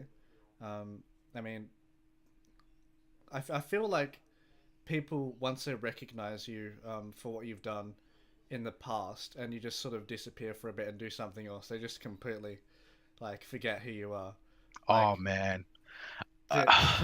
like I'm sure you've had this right, but when you've disconnected from a community and you do your own thing and you like meet someone from the old community, they're like, "Oh, are you still alive?" Like, it's Oh, quite funny. man, the worst for me, right, is there have been 3 occasions, right, where I've seen or I remember conversations with people that I've had previously where like you put them in a good spot and they're happy with everything, and then you leave and they get more successful and you're just doing your thing. Mm. And like I remember having the select conversation with a couple of people, and I haven't heard from them since, regardless of the very good standing point they were put on at the beginning of their careers because of shit that I said or did. I'm not trying to take credit for anyone, but there's definitely been some things where I've just kind of looked at it and just gone like, I wonder what would have happened if I didn't do that. Yeah. But yeah, like the funniest one as well is when you turn like when you're streaming and someone from an old community who has spotted you on a Discord that you're streaming and they come in and go, "Holy fuck, you're bald." First fucking thing that Fuck. anyone notices when they come into the stream, it's like, "Fucking what, dude?" But Oh my yeah, like god. that's like an example of like when people That, just kind of come in, that they've one seen hit me from home, like, Rek. That one hit home. oh, no, that's just all me though. Like I've literally built an entire stream around literally being the best bald man on Twitch. Not the creators already in that fucking hot seat, but you know, like this particular like sort of setting that has kind of come about where people were literally coming out of the Overwatch community, especially AoE, right? The AoE Overwatch community, they're all these amateur like shit kicking funny men that like came out and were like, yeah, man, we want some coaching from you. And then they all rock up to the stream and like half of them are like, 12 years old and have no fucking concept of what being a normal human being is yet. So they're running around dropping N bombs in chat and being like, God damn it. you know, just hella great people to be around. Just kidding, get the fuck out of my chat. But these particular types of people like that were just like flooding in. And these are people from like old Overwatch communities as the word spreads, and you're just like, yeah, Reks doing this now. Cool. Hmm. Best discovery ever. Old guy from the CSS community. A couple of them have like walked into the stream randomly and just been like, "Is that Rek?" Or they ask me by my old name. They go by my old CSS name, and they're just like, is that Axe?" I'm like, "Yeah. How you doing?" And like, there's memories to like come of that, but oh, it's such a disconnect. Oh yeah, it is. Oh man, so Because like, especially for there's a like better anyone way I to played articulate CS it with. too.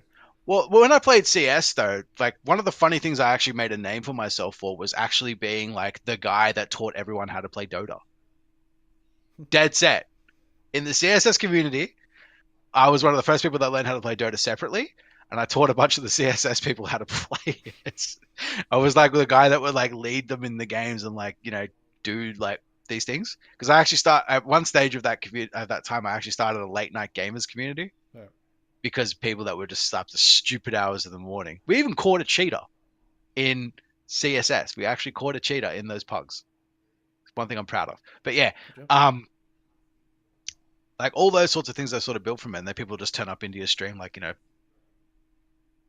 10 years later. Yeah. 10 years. One guy Okay. kind of went, dude, what happened to your hair? I kind of just went, it ran away. It took the kids. It's gone. Yeah. It's gone. But yeah, it's just the nature of it. mind you, there are some funny jokes that like people have come up with it. I remember I think I messaged Project when he was streaming, Oh no. and for some reason I said like because his name's Nicholas, I said Yeah. Nicholas, your hair's sorry, your washing's on the line, and then he said he made like this this comment. He's like, no, your washing's on the line.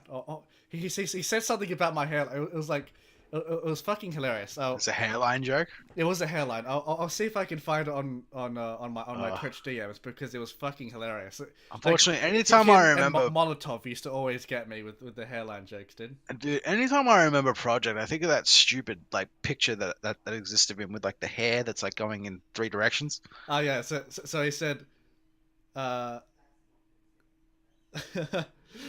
so I said to him, Nick, your washing is on the line, and then he replied, Racquet, your hair is on the line because it ain't on your head. And I remember like fucking like oh fuck, but at the same time I was laughing my head off. Oh yeah, like those jokes are just going to be pretty freaking standard. Unfortunately, I really like. I have not been on the receiving end of a half decent like hairline joke, mainly because I didn't start out. No one actually saw me with hair at the beginning of it. I think that's the difference between you and I. Yeah, People witnessed you with hair at the beginning of your show. Yeah. And then it was we're wearing hats for a little while, and then it was you take the hat off and suddenly half of it's missing. You're like, I see what's going on here. Yeah. He's gassed his hairline. No, but like we couldn't really figure out like how to do that. But when I started out, like my very first stream, I'm just exactly the same as I look now. But obviously I'm lazy and I let the shit grow out, and everyone's like, dude, he's bearded bald man. That's crazy. Yeah. And then it goes away again, and it's like, dude, Rek, what happened? You're 10 years younger. Well, my sort of job right now is I want to reach a state where I can work out, get buff, grow my beard, and I'll do like a Kratos cosplay at the end of the year. That's my goal in life at the moment. You realize like the prerequisite for that is to literally never get a tan ever. Oh mate, don't worry. I've been pretty white. Oh, I mean, I actually no. He's not completely white himself. He sort of has like a little bit of paint. He's got a blue tinge on him, dude. That's how fucking white he is. What are you talking about? He has. Oh, I can just fucking rub powder on my face, so I won't get up. But are you going like the full get up though, like with literally nothing on but the tattoos and the rag, or what? Oh mate, I'll do the voice. Because you're about to be like you're going to be bathed in blue powder for like a little while just to get the skin color right. No, yeah, mate, it'll be fun. And hopefully I get to like power slam people through tables and like fucking throw axes and shit. That's what I want to do too. Oh, good times. Oh yeah, mate. So anyway, before we go into one final subject, so continue talking about your stream for a little bit. For people who obviously may not be or maybe just a fan of the podcast and trying to figure out some new people to look at in terms of Twitch streaming or YouTubers or whatever, give like a sort of basic definition of what your stream provides for newcomers. Okay, so my my stream, aka Reks Roast, exists to provide a streamlined and entertaining method of coaching for anyone. So professional level coaching for free on a platform that everyone can see and read, and being able to provide that for both League of Legends and Overwatch. Yeah. Easiest way to put it. Obviously, yeah, professional level coaching, bit of classy Aussie banter, and yeah, good community feel. Pride myself on being one of the most inclusive communities I can think of, and yeah, it's been pretty good. So, want to get your shit roasted? Come down, have a laugh. And it's cooked quite well actually. Get a little bit of gravy in there, and you're all set for the morning, afternoon. Yeah. So it's a day long process. We'll definitely be right to go.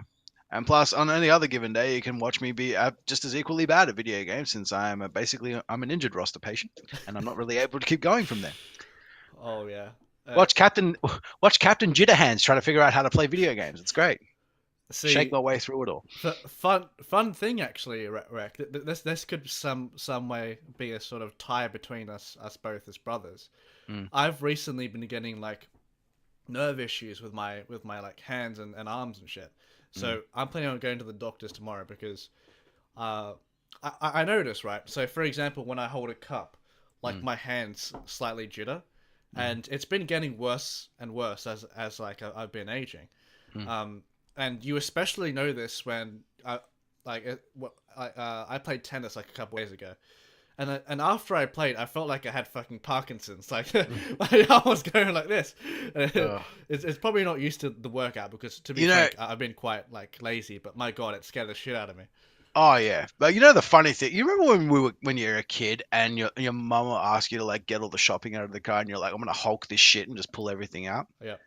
Yeah, well, ever since I've been doing that for like the recent times of my life with a few shopping bags, after like that shit's done, I just see my hand just doing this, Yeah, I get the same thing. and Oh I'm shit. like looking at that, going, I'm either getting really old or there is some shit going on in my fucking like body. But for me, like I've got a variety of injuries that have definitely not done me solid over the years, right? Like nerve damage in my neck that has made my like shoulders and arms like have those issues. What is probably an onset of carpal tunnel because I've literally done nothing but be at a computer playing video games like for the foreseeable time. But like that whole thing plus the medications I've been on from younger days, it's it's not good for the body at all. Yeah. Especially like if you can't overcome any of the side effects, what of it? Like I lost all my hair at 22, dude, because of medications. I was meant to lose it at 32, like my father. Like, come on. 19, Rek, 19. I got you. Hey, look, you started earlier than me. I tried to brave it for like, I tried to brave it from 9 years old. I braved it Hmm. through what's being like, being called like early like, what's IBS, and then suddenly is now Crohn's disease. Not getting like properly diagnosed for ages, and still not. Just being told, yeah, it might be this. Take these, see how you go. Yeah. That shit's not gonna fucking like just fix itself magically. And that's just there's no way around it, right? Like the only way you're ever gonna get around it is just to fucking just pray. I'm not a holy man myself, but there's an element of luck that comes to managing this stupid fucking disease. Hmm. And yeah, you kind of just go with it. Just roll with the punches. Play the hand you dealt. Play the hand you delt's literally been my motto since like younger days. Yeah. And yeah, it does not apply any harder than the way it does with Crohn's. Oh yeah. I mean, for people who may not know, I have indeterminate colitis, which it's sort of like Crohn's but without like shitting as much. So that's pretty much the most basic definition Glad this I isn't can a give. PG stream. Yeah, well, just have that visual up for you guys. But like for those that are like unaware, like or what Crohn's is, like the basic way I can explain Crohn's to anyone is just like, yeah, we're in pain 24/7. I'm in pain right now. Minus my, beautiful smile. I'm actually in a lot of fucking pain right now. No, mate, But you're muscling through it like a unit. that's just kind of the way we have to do. Yeah, Like used to. I my biggest issue is that traveling to a job, like a full-time job, was the biggest pain in the ass. I could do the job. That's not a literal thing, by the way. But actually getting to like work was the hardest thing in the world to do because of heat. Heat is like one of the worst things that really ruined me. I couldn't manage a 9 to 5 job because traveling to work and traveling back was a death sentence. Hmm. I could do the work if I made it, but it got to a point, right, where co-workers, managers were witnessing me like turning up to work looking horrible, and this is an hour before my shift starts, right? I like in what's the word? Intentionally turned up to work an hour early because I knew I would be ill, and I would spend an hour in the bathroom trying to feel better. And if I had the misfortune of a manager walking into the bathroom while I was dying in there, like we're talking like vomit, etc., dude, like I'm dying, like from heat exhaustion and just Crohn's just taking over my body. If if I had the misfortune of a manager walking in at that time, he'd send me home Hmm. because duty of care. I'm not allowed to work while I'm ill. But if I tell like as much as I beg them to say like just let me stay, I can recover. Their duty of care and the liability of that is actually much worse than like dealing with me for the rest of the day. And that is why it is impossible for me to hold down a job. It got to a point where all of the managers that I'm aware of, right? If I could actually like sit them in front of me, they would all tell me the same thing. They go, "Moment you're better, call me up. I got a job for you." Then it got to a point where like other ones were just like, you know what, Rek, you know what you should do? Maybe try for disability. That fucking cut me deep. Hmm. Like, and this is nothing against like, people that are actually disabled, but that's like the biggest give up version for Yeah. me ever. No. And I agree. between us, and like, this is something I've not really told people, I actually did fill out the forms at one stage. I almost thought that like I was going to be on the arse end of losing it, right? And I thought, like, if I give up now and I don't even attempt to get better, like what am I going to do with my life? Like that's like the biggest like give up sort of circle that I've ever like stepped into. And I think the hardest part about that was like I did not want to give up. I did not want to. I wanted to believe that I could still work as hard and still make like a paycheck for myself so I could take care of the people I loved. And so instead of applying for disability, I applied for Oz study and got a degree. That was the best. That was the probably the better decision I made because it did actually like give me a hope for it. Unfortunately, 3 years passed and I didn't get any better, but I got a degree and $25,000 debt. But but I think the part that I was like trying to aim for was that I just didn't want to give up. I didn't want to throw in the towel. Yep. But I managed to use that degree to be able to establish this on top of like the fact that I was already doing this thing more so privately because I couldn't actually do a stream with my crappy internet in my old place. But I think the main thing I was trying to like really do is just get myself into a spot like that. I I can't say like I'm standing here that saying that I made it because I haven't made it at all. I'm still very much in the red. I'm still very much behind. But I can still say that I'm not gonna fucking stop trying just because I'm ill. I couldn't let myself do that. Like anyone that like sits there and like slags on anyone that's like that's slags on others while they're literally doing nothing in their lives. Like if you're literally a bum at home that's on welfare and you're not actually doing anything productive with that, I never wanted to be classed as that at all. I always wanted to say that I was working towards something or trying to make something of myself.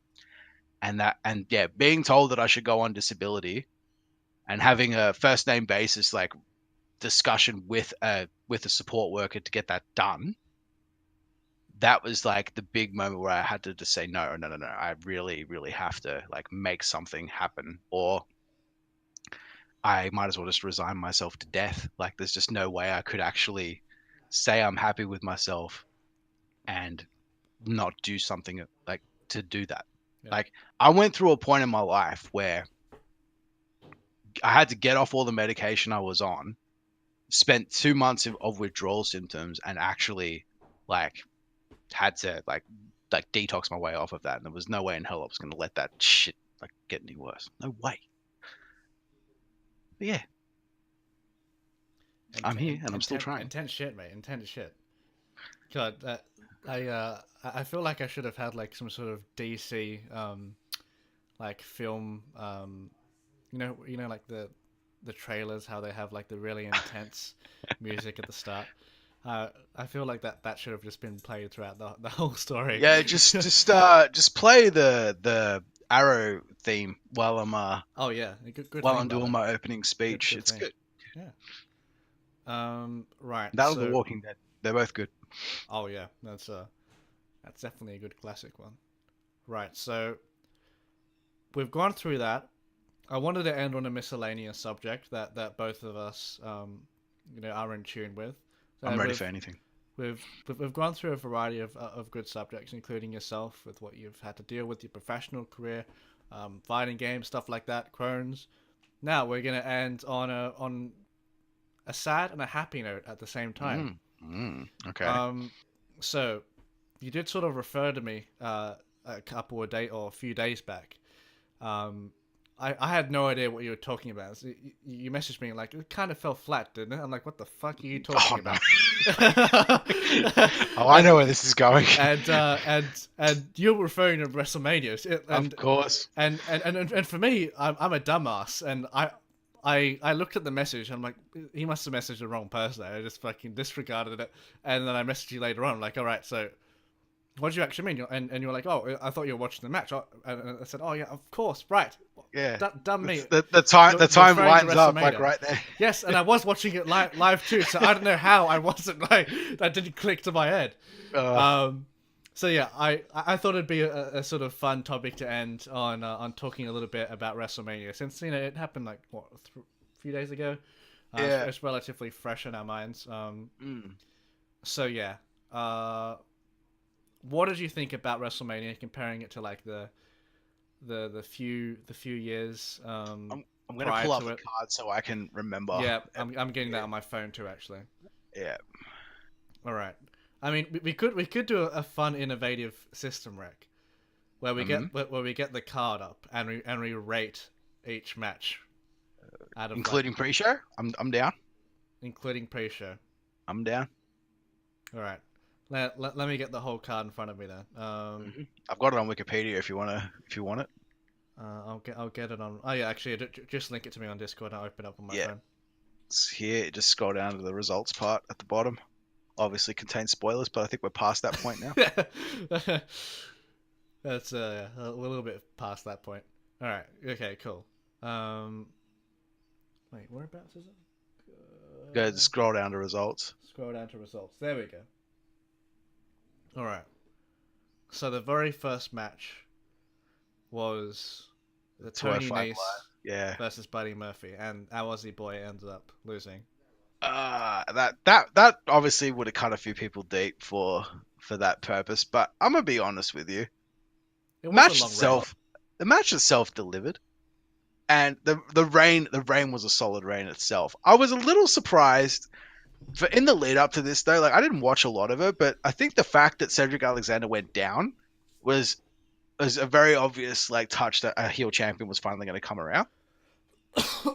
And yeah, Tony Nese is probably the only, I think, long-standing heel that exists in 205 Live. Like, you could always say, like, yeah, Noam Dar exists, but that guy's on UK now. He ain't gonna be nowhere. But yeah, I think about that, and I think, yeah, if the match delivers in itself, it doesn't matter who gets the Cruiserweight Championship. And yeah, the match itself delivered for what's supposed to be an opener and pre-show. You know, the one thing that's always bugged me about the Cruiserweights, though? What?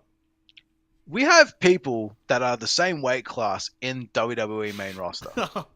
Ricochet's 190, for fuck's sake, dude.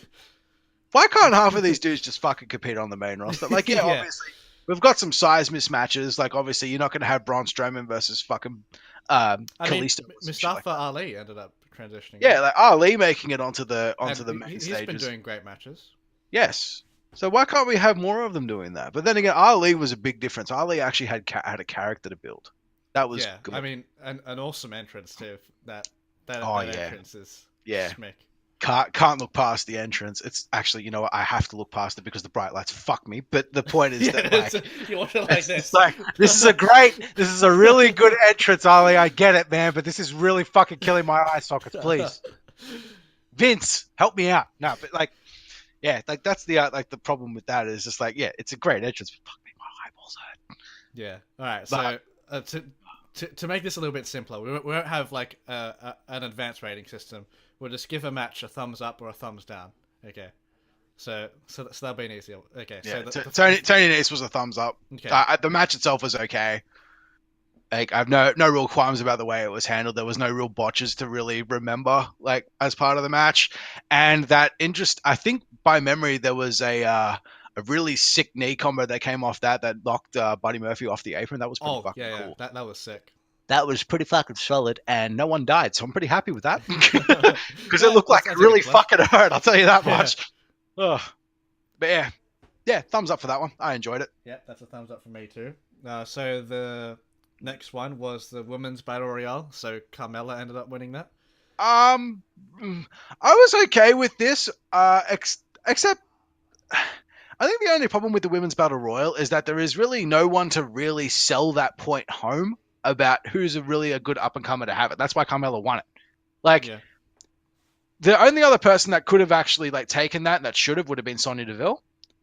because like that's another up and coming character that needs a bit of spotlight, needs a bit of a push.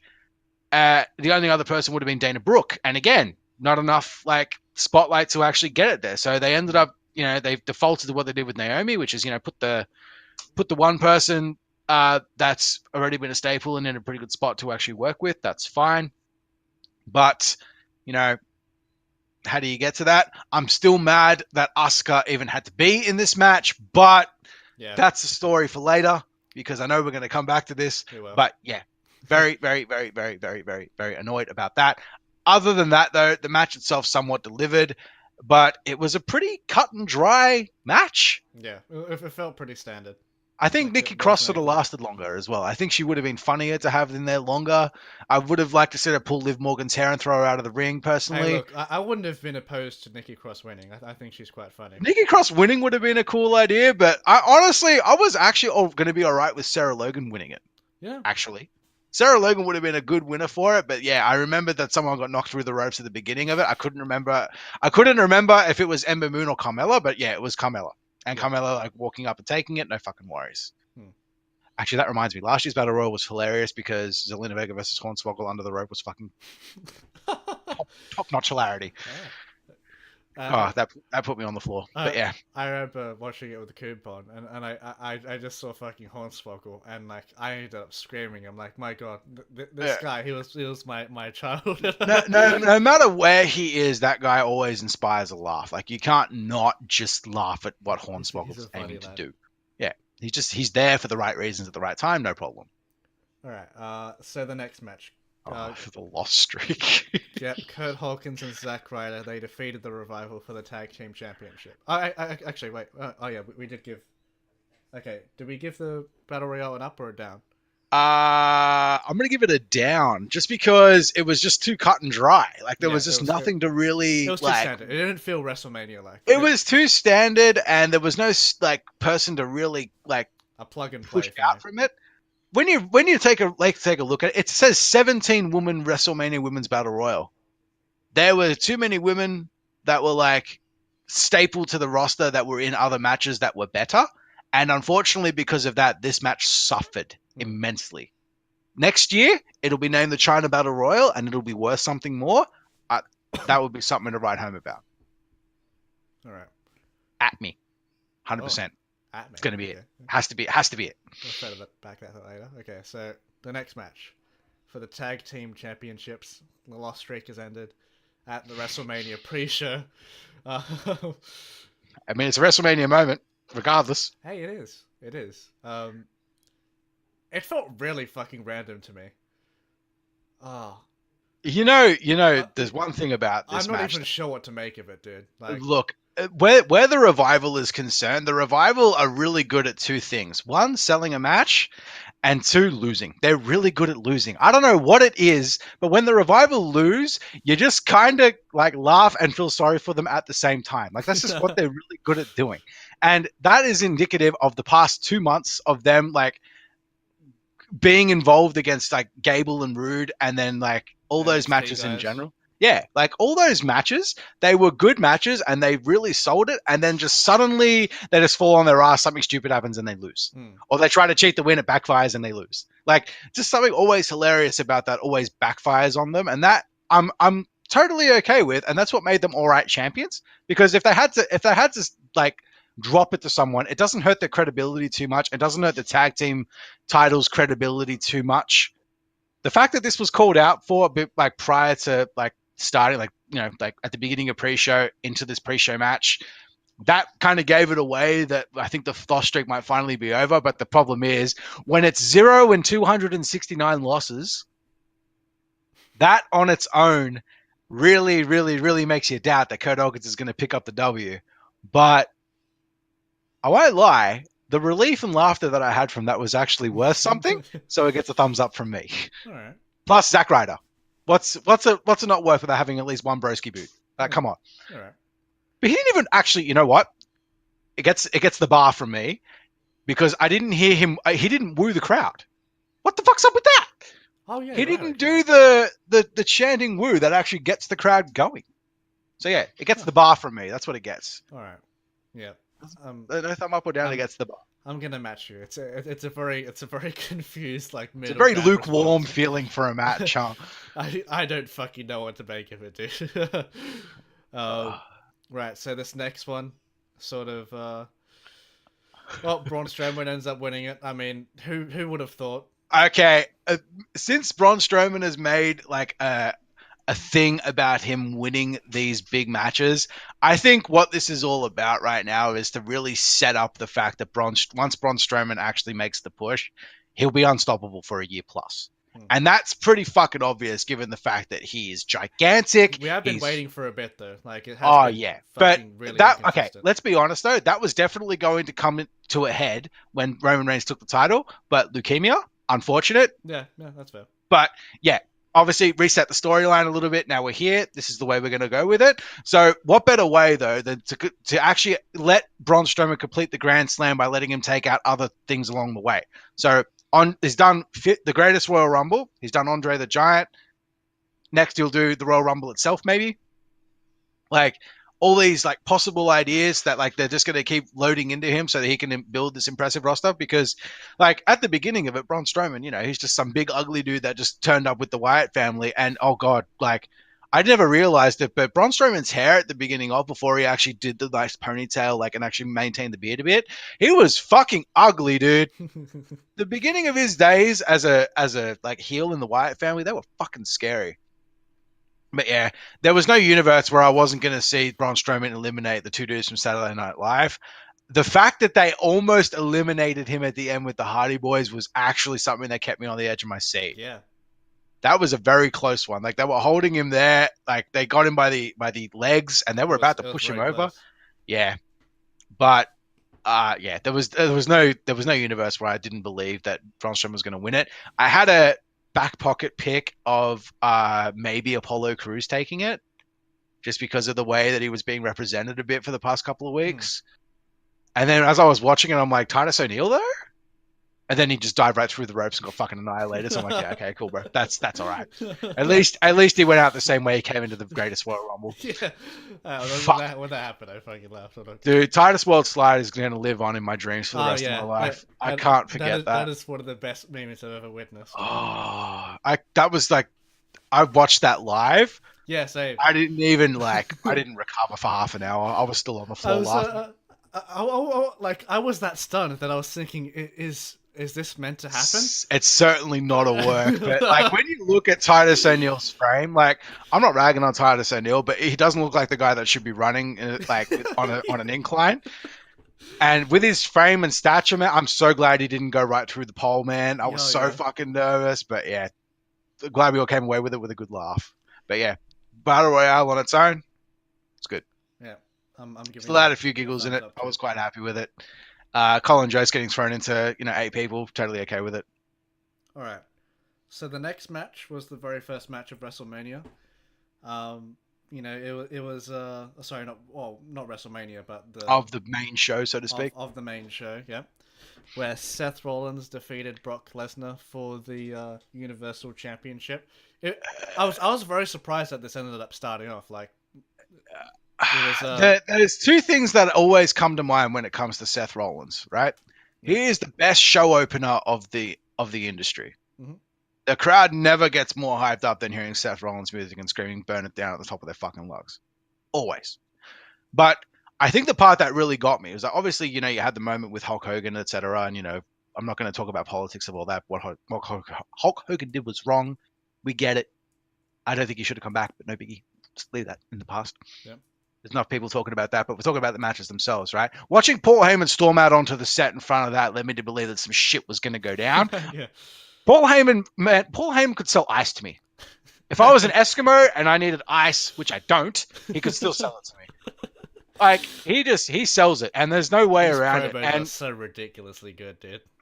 he just there's When I see like a promo package with Paul Heyman like a voiceover, I like there needs to be a Paul Heyman audiobook. Like someone needs to sort that shit out. there definitely does, but at the very least, I will do you a solid, and you can enjoy this for a second when I can get it to work. Behold my alarm tone every day.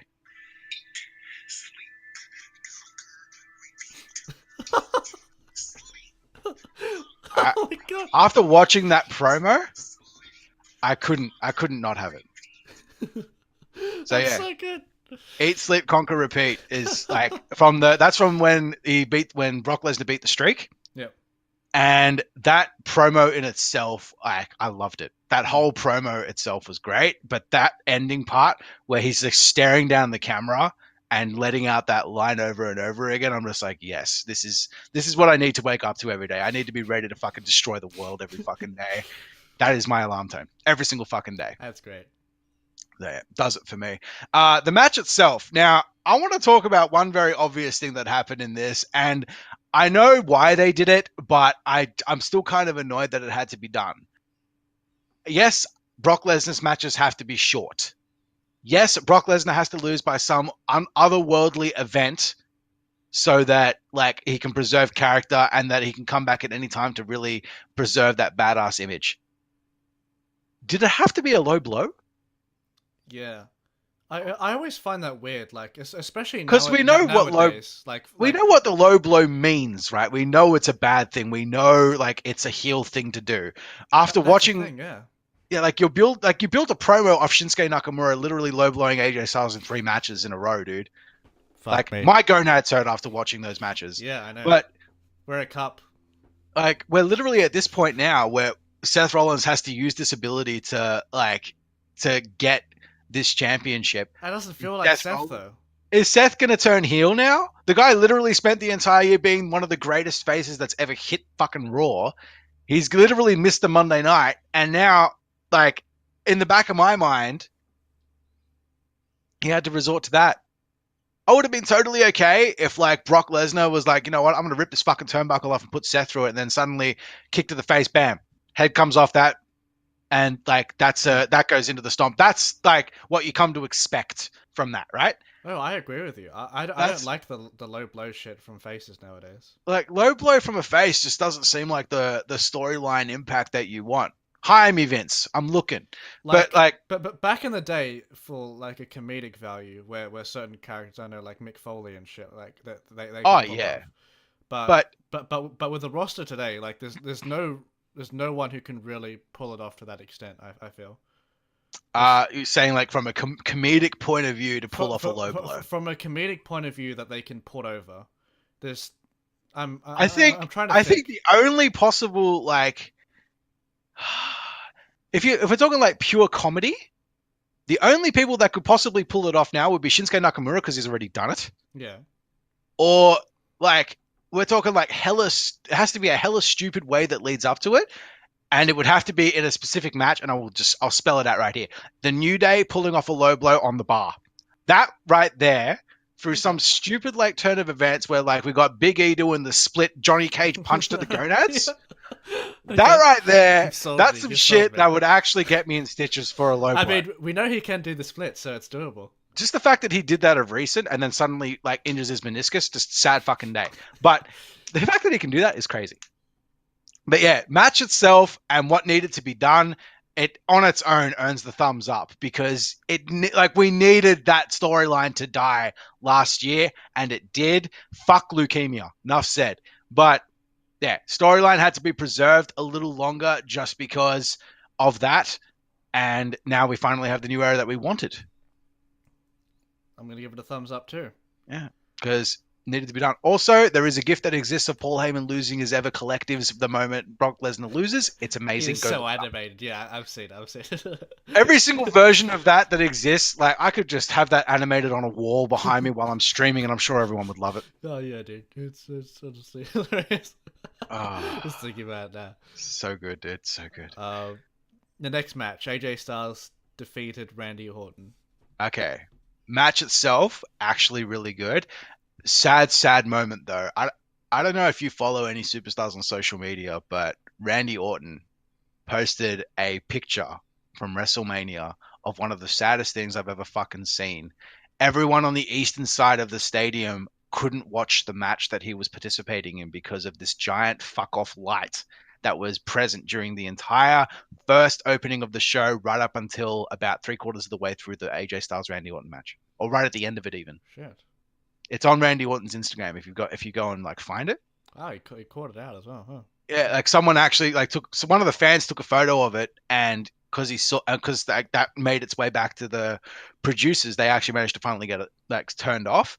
But yeah, like he actually like obviously apologized for the actual whole thing on social media. Not that it was even his fault, but the match itself was fucking amazing, and I feel so sorry for anyone that had to miss that match just purely Mm. because of that. And it actually had like an alright storyline too. The storyline was Like pretty good. the I'm a little the bit indie dude awkward. versus Yeah, the I think I'm a preserved little like bit awkward WWE on. superstar. I'm awkward on one detail of that All right, story all though. right. One detail. Are they trying to make out like the WWE is better than the Indies just because Randy Orton made it from end to end, or are they trying to make out that going through the Indies is the only way now because of the fact that wrestling in some shit gymnasium is the only way to fucking go? Like, what are they trying to portray with that story? I think Is it just first. like is it just a redeemable like quality to have there? Because if you want AJ, if you put AJ Styles in the winning seat for that, that obviously gives you like the big thing to work with. And don't get me wrong, it was a great match. Like everything about it was great. They worked really well together. But I think the part that bugs me is that it just the story didn't fall flat, but I think the message they were trying to get out from that particular one kind of didn't hit the mark. Hmm. But yeah, still a thumbs up. Still feel really sorry for everyone on the eastern side of that particular match. However, it did give Randy Orton a really funny thing.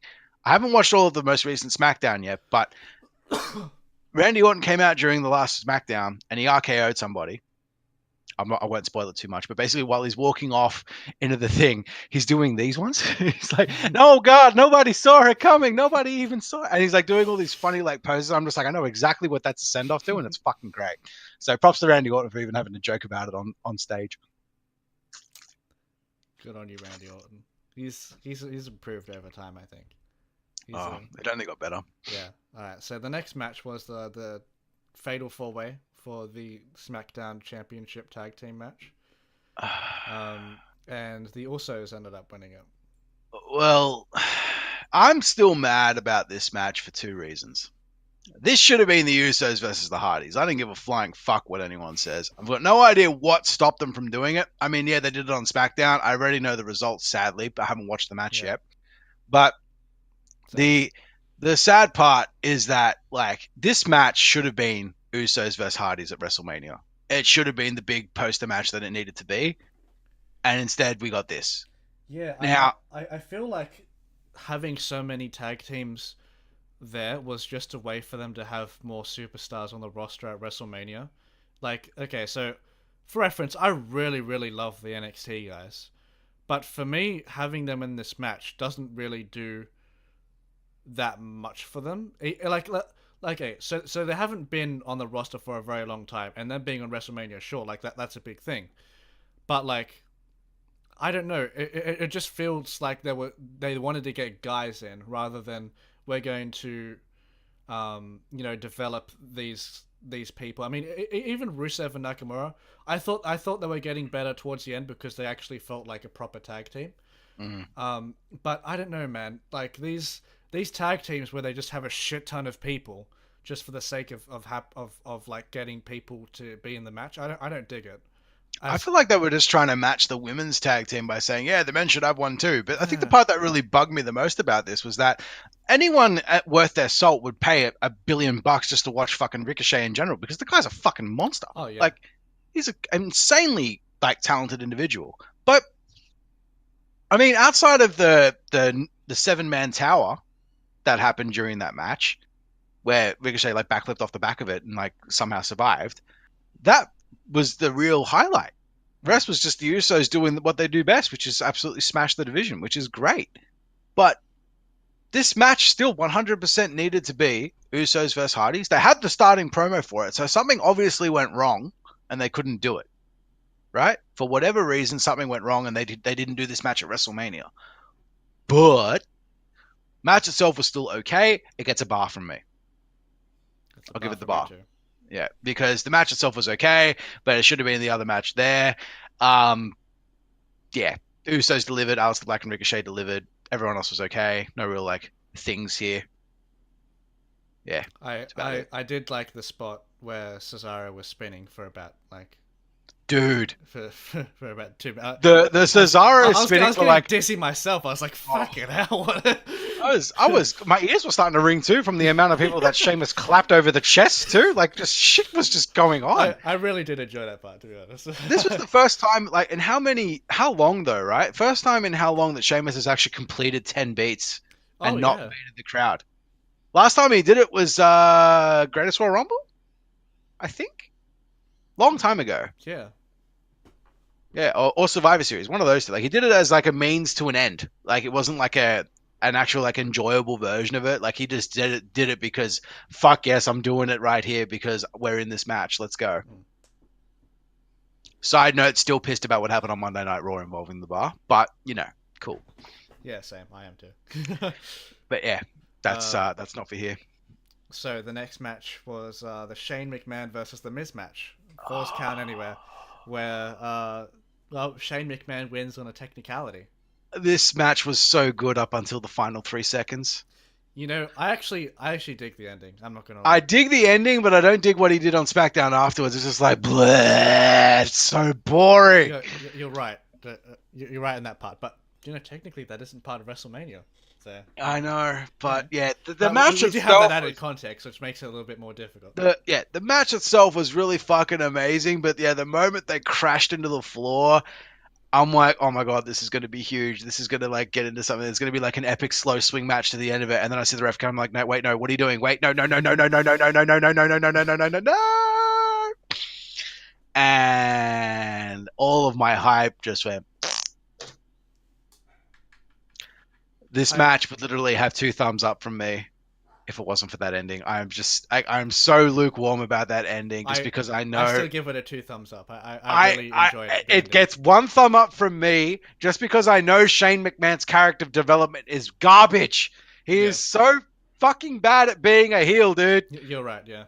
He is the worst heel I've ever fucking seen. Like I liked it when AJ Styles was the heel and put him through a fucking car. Like that was the big redemption story that Shane McMahon could have needed all that time ago. That is the image of Shane McMahon that's in the back of my head. You can't tell me that Shane McMahon is a good heel when it involves the other person's family. No, it has to be about money. It has to be about anything else but family. It does not suit Shane McMahon. Hmm. He is not good in that storyline. And because the moment he won that match, I knew that was where it was going to fucking go. I Okay, knew I was going to be pissed, that's fair. and it cut me deep. But match itself, 2 thumbs up. All right. If I didn't even care about the last 3 seconds of the match, 2 thumbs up. Also, Miz is amazing in Falls Count Anywhere. Please God, let's see more of them. Oh yeah, we haven't seen those for Miz a long versus time. Sanity on its own was fucking amazing. It was. The week before, he versed Sanity on his own, and that was Uh, just huge. well, Sanity came from no. We don't know where Sanity had been, but Look, let's just not even remember that Sanity have just kind of been in and out of that. Actually, hey, speaking of, why the fuck weren't Sanity in the Andre the Giant Memorial Battle Royal? as I said, I don't we think don't half know of where they are. I don't think half of 205 Live needed to be in that thing. Like we didn't need the Lucha House Party in there. Can we put Sanity in there instead? Can we have the Beast of Belfast eliminate a few big people, Yeah. please? Ugh, but yeah. Uh, Actually, quick side note back to the Battle Royal. mhm. Otis eliminating Victor and Connor was definitely worth it. Yeah. I'm very fucking stoked for that. And then unfortunately getting clobbered over the top rope by Braun Strowman was not very welcoming. Feels bad. Feels bad. Understandable though, because He's a funny lad. no one else was going to eliminate him but Yeah. him. But yeah, All right. So we had earlier on tonight, Buddy Murphy losing the title, but we've had fellow Australians regain it for the sake of Buddy Murphy. We need to have one Australian hold a title. I unashamedly shed tears during this particular ending. Iconics. They ended up winning the Only tag team because Billy championship. Kay ugly crying definitely pulled the heartstrings a bit. You knew they were like aching for that title. Yeah. But yeah, they were like the premiere. They are really the only women's tag team that anyone's ever seen in how many fucking years?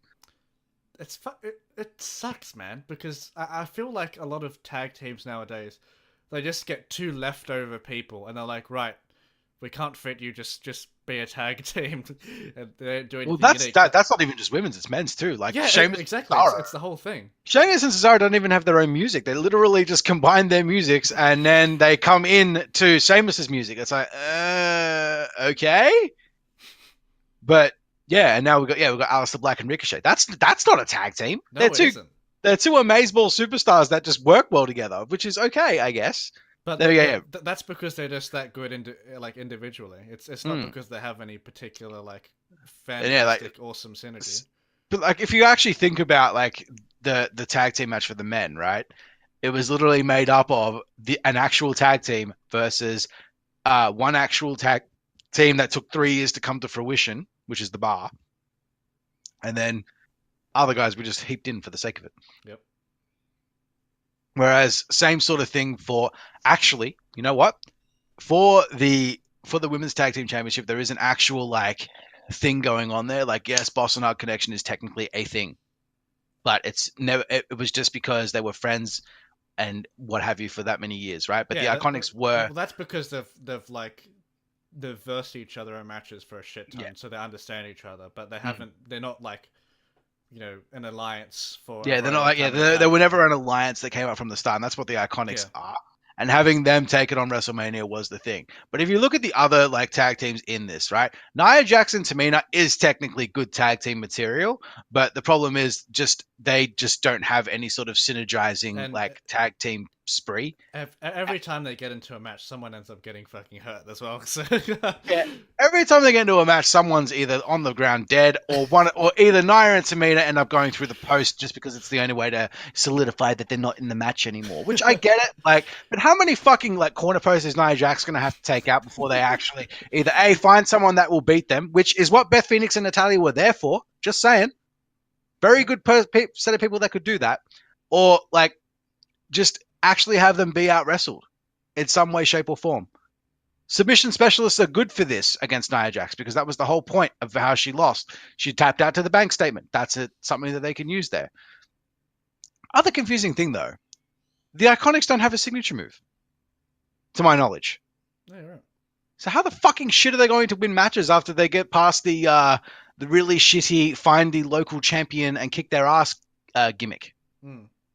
So waiting to see that one come to fruition. But yeah, Beth Phoenix and Natalya, actual Divas of Doom tag team. Like an old tag team from when they were like when Beth Phoenix was in her prime and Natalya was younger. They actually were a tag team and they formed up for this, which was good. Beth Phoenix fucking shined. It was great. Girl still got it. Girl did fucking work. Great, Girl put fucking Bayley through the floor. Loved it. It was amazing. Obviously, they couldn't win because Beth Phoenix was going to retire afterwards. So, yeah, Iconics had to take it. I ugly cried a tiny bit for the Iconics because, yeah, Aussie Pride plus they were there. It was worth it, 100%. They're very passionate. Yes. Yeah, that gets an up for me. Yeah, big. It's a double for me just purely because of the Glam Slam off the top rope. It was great. Oh, yeah, that was great. Glam Slam off the top rope was great. All right. We also have the next big one. I don't have enough hands to give this one thumbs up. Well, we'll just I don't fucking know, dude. We're like blessing each other. Yeah. Like the Kofi Kingston match, this one should have been the main event, or at least late. Like it just had to be. If we're not like discounting the fact that this WrestleMania was too fucking long, this should have been near the top of the main event card because it was just so good. But it was great. Yeah. Everything about this was good. There was hype. There was like struggle. The only thing that was kind of like, it was good and bad about this, no involvement from Rowan. Like no real involvement from Rowan. It was literally just one scuffle outside between like Rowan and Big E and Xavier. Also, like but it wasn't really extensive. It wasn't really like Rowan attempted to change the course of the match again like he had done in other like situations, and that was really good. Like there's no like doubt there. You actually can feel that Kofi really won it against Daniel Bryan. And it was really good. So yeah, 10 million thumbs up. I've only got 2 hands, but there's like thumbs up everywhere. Good match. That was awesome. Yeah. The hype definitely lived up to it. It was a well done match. Kofi's kids got love too. Everything was great. Loved it. Yep. The shirts were awesome, and we finally got rid of that stupid hemp title. Oh, Yeah, I was wondering what they had in that box, and well, there we go, the good old WWE Championship yeah, it was without the just hemp. like chilling there, waiting to come back into the fray. Thank fucking god. But yeah, oh, Can't give enough praise for that match. It was awesome. I, So speaking of, I don't um, get this man. Samoa Joe versus Rey Mysterio. Samoa Joe just decides he wants to kill Rey Mysterio, and it happened. Look, can we just make two things abundantly clear I about mean, this match? to be fair, they did need a short match for the show because for the They most part, they did, but there's two things that piss me off, or not piss me off, but like two things that needed to be made clear about this match. Ray was One, there injured, is by no the way. huh? Ray was injured, by the way, for reference. Yeah, he was definitely injured, so there was no way he was going to be able to do an actual match. But there was also no universe where Samoa Joe was supposed to drop that title. Yeah. Because the guy actually is a solid wrestler. He's one of the greatest mic workers in the fucking Oh, biz. crazy. And I'm absolutely fucking sick of him going nowhere. So if he's not going to hold this title for the better half of a year, like, miss me with that shit. The only time the only time that title is going to go away from him is if it turns into another title. There's no way. I can't let that actually get away from me. And that's what like really worried me about this match, because if Rey Mysterio was in good nick and they actually did this entire match through, was this supposed to be Rey Mysterio's final WrestleMania? And if so, was it supposed to end like that? Was it supposed to end in a good match with Samoa Joe where he lost? Because I don't think that's enough for either side of it. But if he gets better and comes back next year, cool, no worries. Give him a proper send off, so he can do Eddie Murphy, Eddie Guerrero's fucking. I read Buddy Murphy at the top, dude. So he can do Eddie Guerrero's fucking dance on the turnbuckle as he finishes the day. Oh my god, Eddie Murphy. Did not look right from that snap. But yeah, I mean, I'm still gonna give it an up, just because I mean it's an up because we definitely needed a good push for Samoa Joe, and it delivered. One of the shortest. That's the best they could have done. Like shortest ever victories at WrestleMania for a title defense. He has that record now. Very good. And when he walked into SmackDown Live, he definitely put his fucking stamp on it by saying, "Fuck all of you. This is my thing. We gone." And he walked out. That was perfect. Love his music, by the way. I can't get past Samoa Joe's music. It works out for him so well as well. He's walking out so menacingly, looking like he wants to kill someone with like a deep bass. It's sick. Can't not like enjoy that at all. So the next match was Roman Reigns versus Drew McIntyre. You go. I like Roman Reigns. I like Drew McIntyre. Of course, this was Roman's like first match back. It ticked like the normal boxes, but it was nothing special whatsoever. This was a very lukewarm match. Don't get me wrong. It was as safe as possible. It was normal. This is the ring rust match that needed to happen earlier in the night. But because of the hype surrounding both of them, I feel like Drew McIntyre half carried this match. And that bugs me because I really, really want Drew McIntyre to win more matches, just because he's not. You can't be the most badass heel in the fucking business right now and lose this many matches. But they're using him as like a springboard into like getting other people up. Yeah, they're just plugging him in very weird places. Like with I think once shakeup happens, I think this will go back to normal. Hopefully, yeah, because he's a monster heel. He should be at the top, dude. Like, I want him to properly like re-emerge and take that title with his hands right through it. Don't even think there's any other reason for it. Match itself gets a bar. Love his hair, by the way. Love his hair. Yeah. Love the fucking love the music. Love the roar he does when he fucking hits the turnbuckle at the beginning as well. His old song's actually quite good as well, if you remember that one. Like when he was the prodigal son. Yep. I don't remember it. Oh, it's a very good thing. One of my favorites. I have to find it. But yeah, still love the bagpipes one. Yeah, him having that for a send-in was really good. The camera they used to record the front end of it, very bad. Yeah, I There can was go there there. was a few banging noises that were not supposed to be like caught by the camera's microphone, and it did. Very sad day. But yeah, match itself gets a bar from me. Possible. Yeah. Yeah, it was a like a half bar, half passable type of thing. But I think yeah, if you wanted to get the ring rust off in Roman Reigns' first singles match back, this should have been earlier in the night. Put the AJ Styles Randy Orton match later, and Yeah. yeah, I agree. Yeah, you're right. Gucci. So the next match was between the two Oh dear, yeah. classical lads, Triple H versus Batista. Triple H ended up winning. Now the problem was, see, I didn't think the match was bad, but the problem is I saw no world in where Batista won because after like the stipulation was if Triple H loses, he can't compete again. I thought no, this He's not ready to he's retire yet. he's not going to retire. He's never going to lose. Like to me, that's Yeah. basically plain and simple putting a spoiler before the match even fucking starts.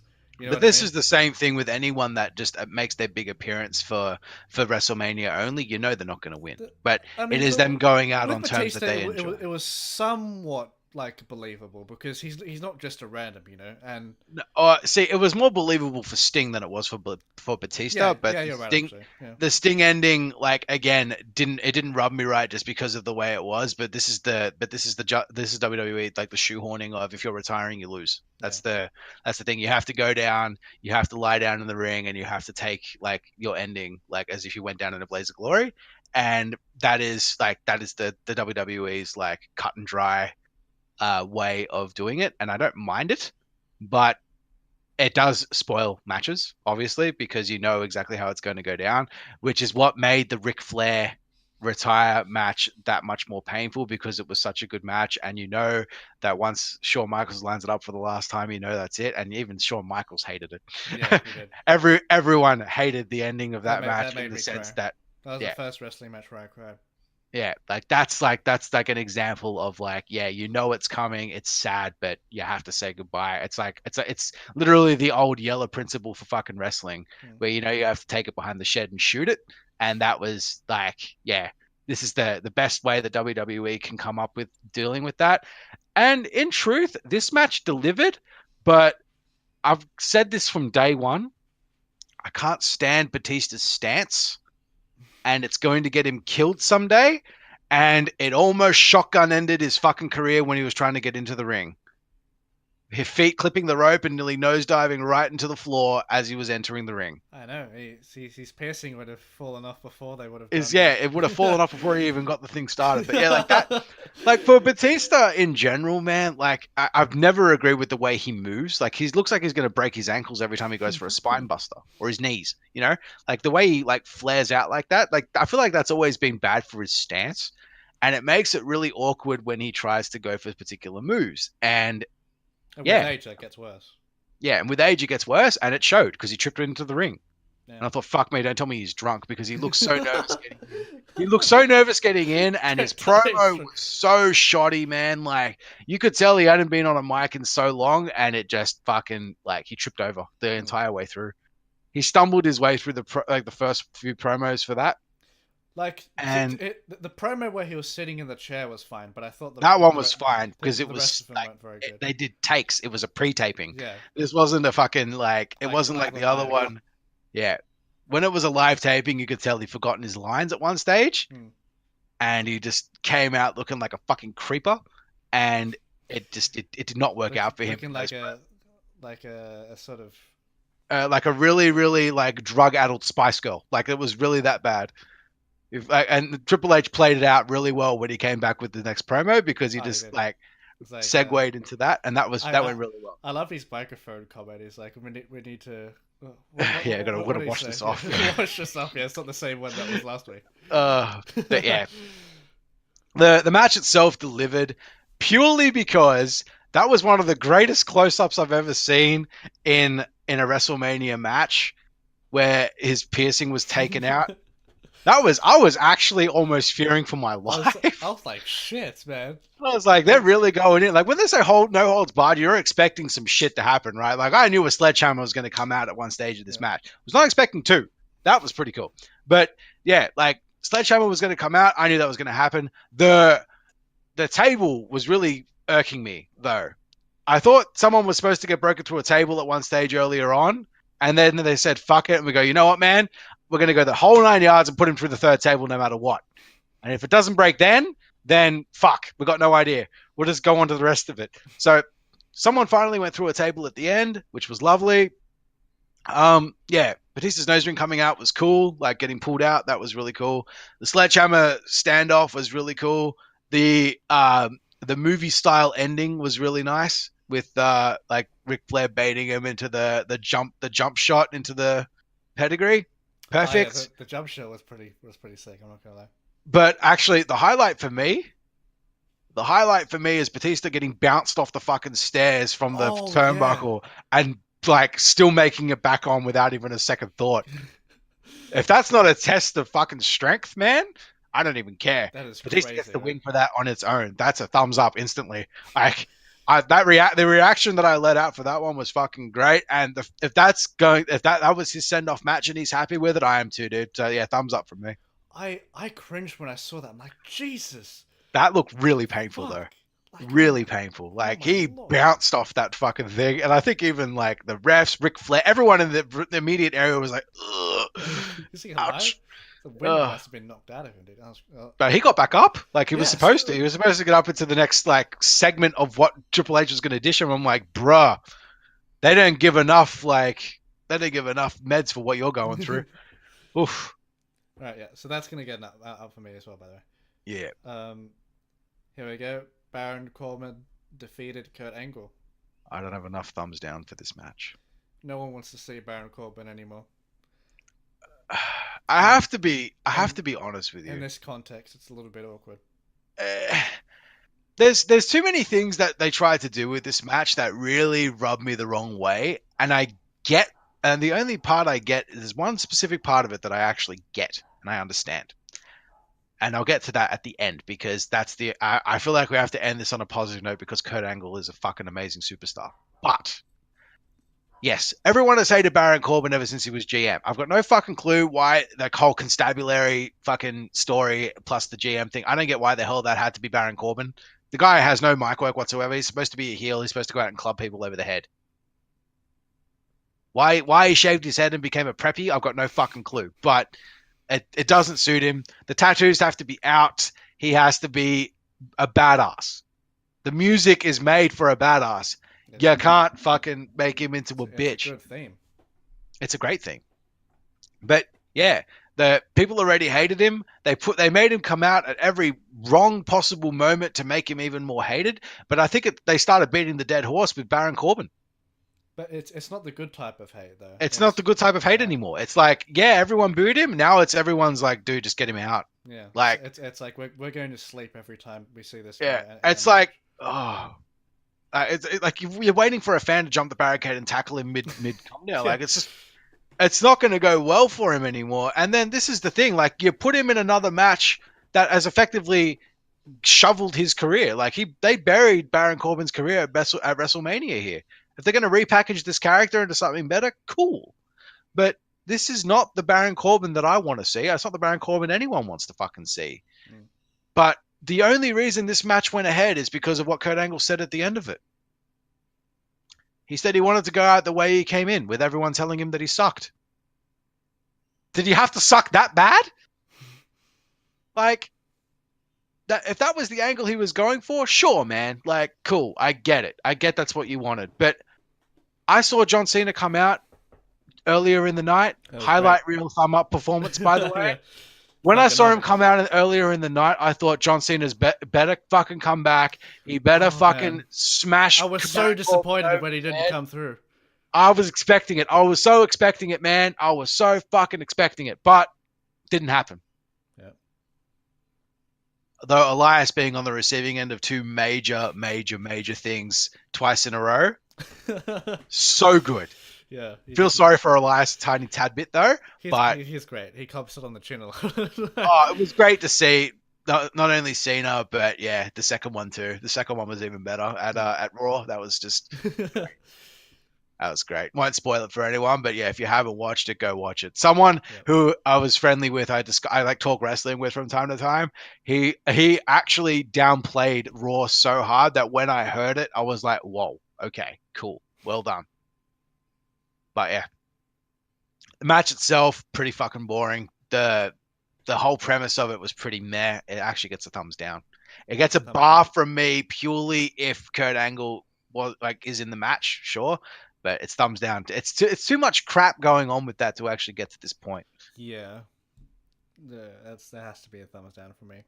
I'm sad Yeah. that it's getting a thumbs down, but what can you do? Eh? It's like I said, it's closer to the bar just because it's Kurt Angle, but that like Kurt Angle can't hard carry a match like that anymore. No, he can't. I mean, his neck always scares me. The broken Look at freaking it neck, now. dude. He It's just I mean, as much as I love Kurt Angle, he looks like an overcooked spring roll.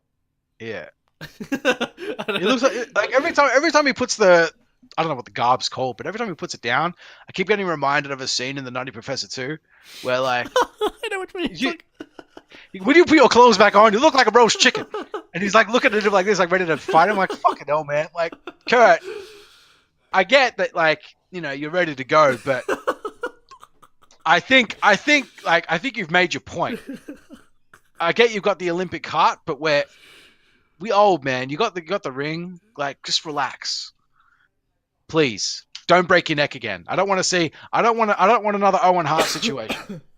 Yeah. Oh my god. Because like it looks like it looked like it was close to happening at one stage for Kurt Angle. Mm-hmm. And yeah, just the fact that he has survived this long, please don't let him in the ring anymore. I agree. I'm not going to let a man die in the ring. No way. All right. The next match. This was the piss break match. This was actually the piss break match. They probably could have done something better. I'm just so immediately annoyed with everything that happened in this match. When you think about the way the card was like written and like what order matches should have gone in, this is misused talent.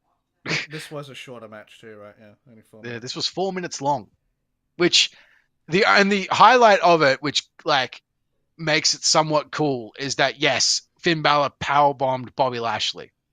Yeah, that was sick. Great. I mean, truthfully, I'm pretty sure Finn Balor could powerbomb almost anybody. The guy is ripped as fuck. Oh yeah.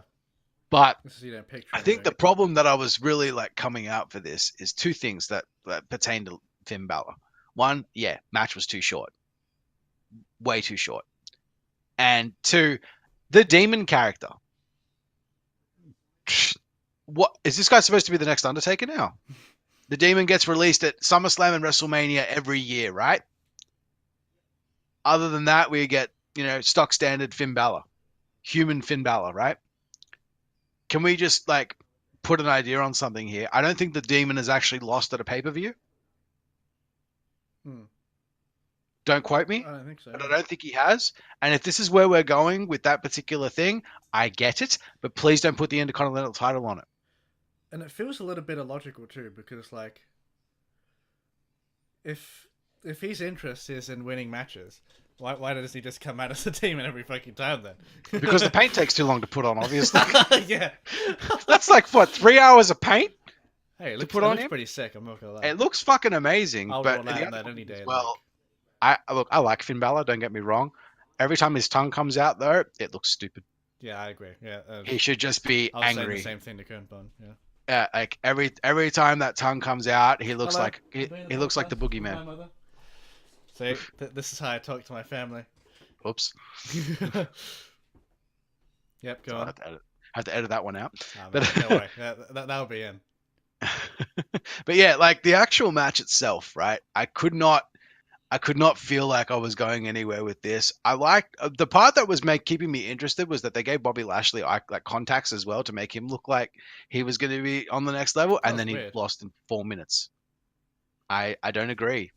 For a championship match to be at that point, there's just no way in hell you could expect a match like that to really like.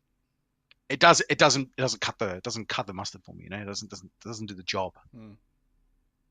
Yeah, but It Yeah, gets it gets a moderate it thumbs gets a up for me. very teetery bar. Yeah. Only because I like seeing the demon in action, but it was actually, you know what? It's a thumbs down. Cool. I can't fathom that we watched 4 minutes and the only and like while the one highlight in it was so I'm like teetering still. But yeah, but like the fact that Finn Balor powerbombed Bobby Lashley was great. The rest of it was bleh. Hmm. All right. So the Mm. main event is next, and look, our our answers are going to be quite contextual because it was good that Becky Lynch won, Oh yeah, this was the part that everyone was waiting for. but my God, I when we were like when we were referring to it before on the Discord DMs, we both felt the same way. It did feel a little bit flat, considering. I mean, the build up for it was actually quite good. Like it was, I The promos, the match, everything was set up so well. yeah, And then that even Ronda Rousey looked like something had gone horribly wrong in that match mm, at the end. Like no one was ready for it. Everyone was so fucking tired by the end of it that you couldn't get a single cheer out. There was just I think I have to quote from one of the greatest people, one of the greatest critics I know, Yahtzee. In the review for Duke Nukem Forever, he fashioned it as imagine spending 10 years building a very high powered jizz cannon, and then when it finally is ready to shoot, it only leaks out like a couple of drops onto the floor. That is literally this. Like this match felt like the Duke Nukem Forever of fucking wrestling matches. Like I was so ready for everything to go into this match. I felt like Charlotte had to carry this a little harder than usual. I feel like they all put in their bits and pieces, but I really feel like Becky did not do everything she was supposed to do in this match. yeah, I really feel like there were a lot of instances in this match that were left to be desired, especially the part where Charlotte was supposed to go through the fucking table. I don't know. Tables were made out of reinforced steel tonight because no one was breaking a table with their body weight. Like neither Batista or Triple H could break a table during the night, and yeah. then If they can't do it, my God, there's no if hope. they can't do it, like we're gonna fucking expect. Like I'm glad that like Shane and Miz broke enough tables to fucking shake a stick at, but the tables that mattered more than anything else, especially like the Triple H ones, were needed to be broken. But the Charlotte Flair one, if one table had to break the entire night, it had to be that one because the landing looked even worse, given that Charlotte did not get any like trajectory off that at all, and she just went straight down. Mhm. And then, yeah, the match itself, like, I was so hyped for it. Everyone was involved. There was a double armbar. There was a double armbar suplex. It was really cool. Everything about like the basics of the match was really cool. And then, as everyone's aware, any wrestling like fan is aware, there's always an element of build up that comes into the hype streak that is the match that we're coming to expect. The moment we were about to hit that hype streak, it ended on a botch. And I'm really, really not sure that was supposed to happen, whether they were strapped for time or whether like no one was communicating or everyone just fucking got lost in the match. But that ending will literally go down to any other wrestling fan as one of the saddest endings that has ever happened in And WrestleMania. even like theoretically, I mean, we don't know for sure. Even if that wasn't a botch, that doesn't do Becky Lynch justice It whatsoever. it doesn't do anyone justice. Yeah, it The does. Yeah, it only doesn't do person that it anyone justice at all. remotely like lends it to is Ronda Rousey if she decides to come back because she could turn around with the same angle that she was on about fuck the business etc. and say it was a botch, it was shit, and let's have a real fucking match at WrestleMania, mano a mano, or the man versus the baddest woman. Mhm. Uh, I don't even know what the woman the mano a mano the saying. What's the woman version for that? I No don't know. idea. Someone's gonna have to correct me on that at some stage. But yeah, because the man, I had the man thought in my head when I said Mano, right? Because she's the man. Yeah. But yeah, like that particular match itself is something to aspire to when Ronda comes back because she's taken the summer off, as everyone's aware.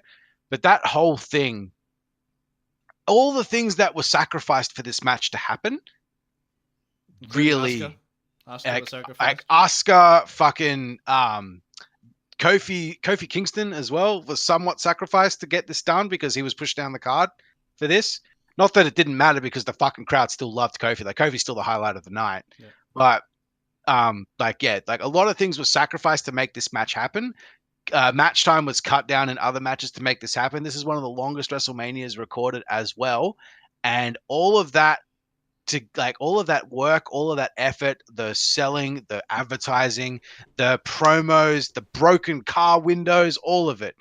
All that shit that they fucking destroyed to get this match to happen and for it to end like that really cut me deep.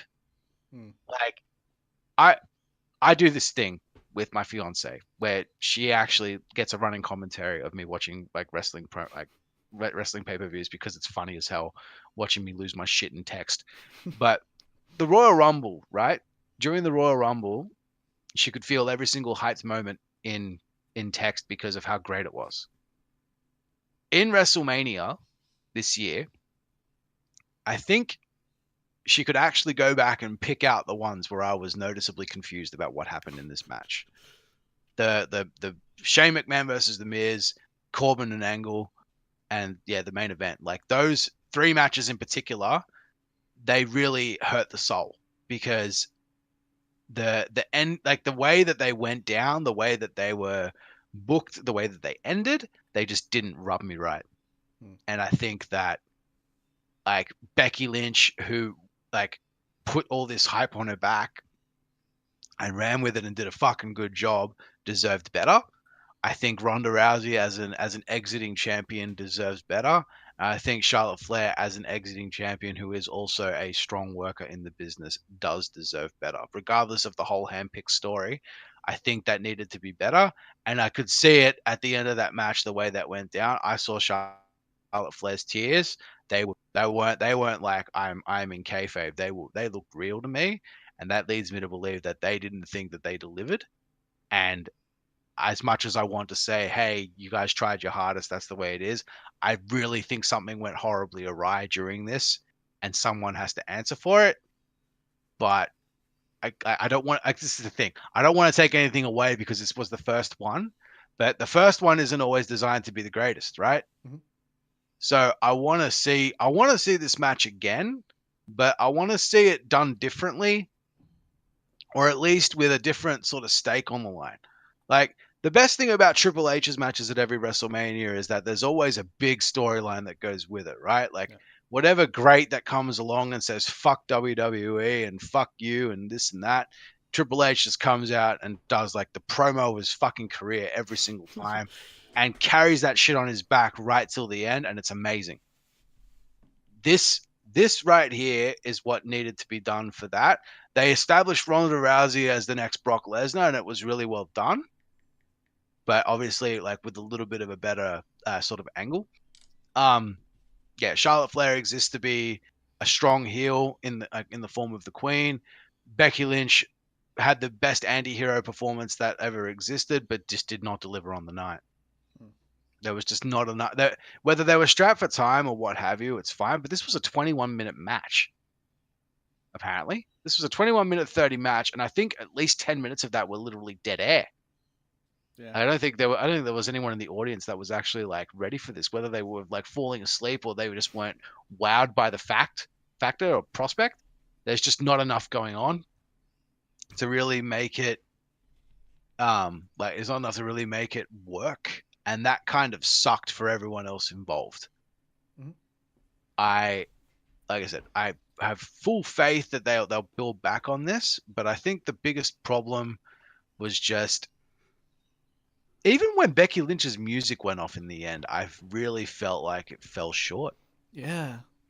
It's so Like unfortunate, man. It's so like I unfortunate. was expecting like the same way that Daniel Bryan won it all those years ago when he won the double championships and Monumental. was Yeah. standing. It didn't feel the Monumental same. fucking fanfare. There were people standing on tables. There was a lot of screaming. Like You know what this match should have been? It should have been a long, worn out war, and having that ending felt like it was like it was cheated. Which is unfortunate because when you put like all their promos, like what they've done in the past of like the breaking of the car, like getting arrested several times, when you put that into context and then look at what the actual match was, it's like I felt like the. I mean, it's if you look in the match in isolation, okay, yeah, it's like a good match, but like putting everything wrapped up into a bundle, which it's a WrestleMania match, so like if you're having a WrestleMania match, you probably should have a decent storyline behind it, right? Hmm. So it did have a fantastic storyline behind it, and then coming into the match, it was They didn't translate at all, did they? it Like didn't not a translate. single part. It felt like a different planet, really. Yeah. I really felt like when we came into it that there was just a lot that just was like left unsaid, and that really really really affected the flow of the match. Like there were just there like at the beginning the standoff was really good. There was a lot of like tension and ire that really fucking drove it home. But it just did not like I said, like when you get to that hype moment where everyone's ready to get up on their feet and start screaming for it, it ended on a botch and it didn't even start. Like, it didn't even get off the ground. It literally was like trying to launch a firework and it like nosedives into the floor and like sparks like briefly and just dies. That was literally it. And people have a photo of like Ronda's shoulders not hitting the floor. Oh yeah. No one's even aware of what was supposed to happen there, but Like, you didn't even need the photo. It was pretty obvious live. uh, It sucks. that's the thing. It cut me really fucking deep. So what does it get, Rek? Does it get a down, duh, or duh? It's See, difficult, man. I don't want to shit on the WWE or the Women's Revolution or any of it, but for all the hype that went into it, for all the like the effort that the ladies put into it, for it to end like that, I would feel remiss if I'd feel worse if I even like downvoted it. Hmm. So I have to give it a bar, just because I'm so unhappy about the ending, but the like I said, everything that went into it like would teeter me towards a thumbs up. But I'm just so like I'm a critic, right? I have to be a critic in this particular part, and for everything that was done and had to like deliver for it, it just fell short. I, you know what I'm not a fan of, and this happened a lot this year actually in WrestleMania, is victories being stolen, I don't like like it. Well, roll up victories. I feel like certain people can do it, but having It makes sense for Kurt Hawkins to do it because it's Kurt Hawkins, but but they seem to be using that for people who don't really fit that type of character, like that like it's the thing. like the sort of dirty like I'm gonna get a win out of nowhere type character. But Yeah, the is that Becky Lynch? fluky shit is just not, it wasn't supposed to happen for Becky Lynch. Like Yeah, Becky Lynch, I was expecting like a Disarmer. I was expecting like Charlotte Flair to tap to a Disarmer or something like that, like a real like painful Disarmer. Like I was expect like my like ending, like my visualized ending, right, was like Ronda Rousey is like through a table somewhere outside, like real send off material, and Becky makes Charlotte tap.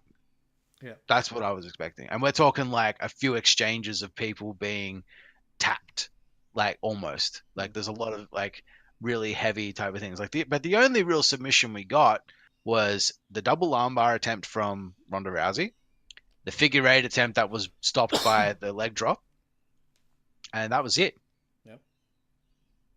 And they're all three really good submission specialists. Well, not Yeah, specialists, but we've they got three definitely have a people move that off. literally all made their name off of their submission moves. Then Hmm. they don't win off of their like they don't like Charlotte doesn't always win off natural selection. She doesn't all like Becky Lynch doesn't win off the Beck Exploder, and Ronda Rousey doesn't win off Piper's Pit. It's the disarmer, the armbar, the figure eight. Hmm. Those are the main things that really stick it home, and especially for Charlotte Flair, who literally like robbed Asuka in fucking broad daylight with another figure eight. Was that the one where she did it with like one leg? Now that was the one she did at WrestleMania. Oh, That was okay, the right. good one. Yeah. But the one at SmackDown of recent, that match just did not sell anything to me. Hmm. That was a shit canning of the SmackDown Women's title just to make the main event more worthwhile. And like at that point, I was like, if Oscar died for this, if the time slot died for this, I want more. Yep. And yeah, we got served a 7 out of 10 at best. Yeah. There we go, Rick. There you go.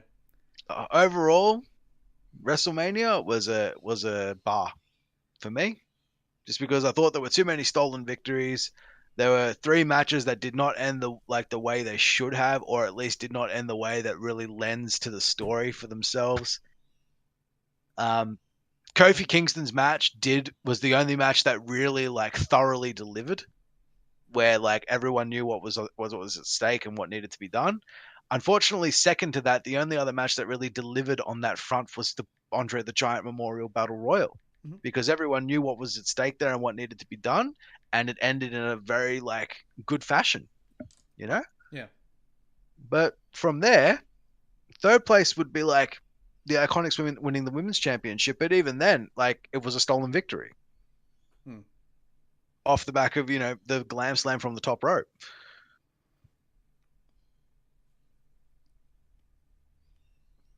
So it's a pass for me too. So yeah, it's a pass mark for this year's WrestleMania, and I personally, I think my MVP award, yeah, goes obviously to Kofi Kingston, with a secondary award to go to the Randy Orton match, the AJ Styles Randy Orton match, and third place goes to Shane McMahon Miz, Okay. just because Miz really really excels in the Falls Count Anywhere match. I really like it. Got to see more of him. Nice. Well, we've gone through all of WrestleMania. Mm. I'd say that was worth it. I think we It had was. another hour and a half of content for that. Yeah, we did. Uh, I think now officially you've broken the record for the longest podcast with me. So there you go, mate. I'm not gonna lie. You give me an inch and I will talk your fucking ears off. And I think I've sold that a few too many times to too many people. Oh, Which, mate, it works hey, out. when I ran esports down under, I literally gave producer the ability to talk in my ear to tell me to shut the hell up if I was talking too much. Oh, you've done a fine job, mate. I mean, we've gone through everything sort of I wanted to talk about. Yeah, actually, yeah, we've gone through more, in fact.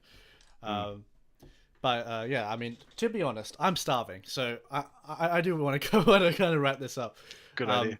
I've had no breakfast. I just had a muesli bar and tea, Same. and yeah, wow, very good. I usually have like Weet-Bix or something. Yeah. But yeah, I'm gonna go down the street, 2 minutes walk, grab like 3 battered salves, and fucking be off with it. No worries, man. Yeah, I did. Yeah, you take it easy. But yeah, thank you everyone, of course, for viewing Rally with Racquet. Once again, right below on the description, Reks socials will be there. Watch his stream, follow his Twitter, do all that good jazz. Take care, everyone, and good morning, good night, wherever you may hail from.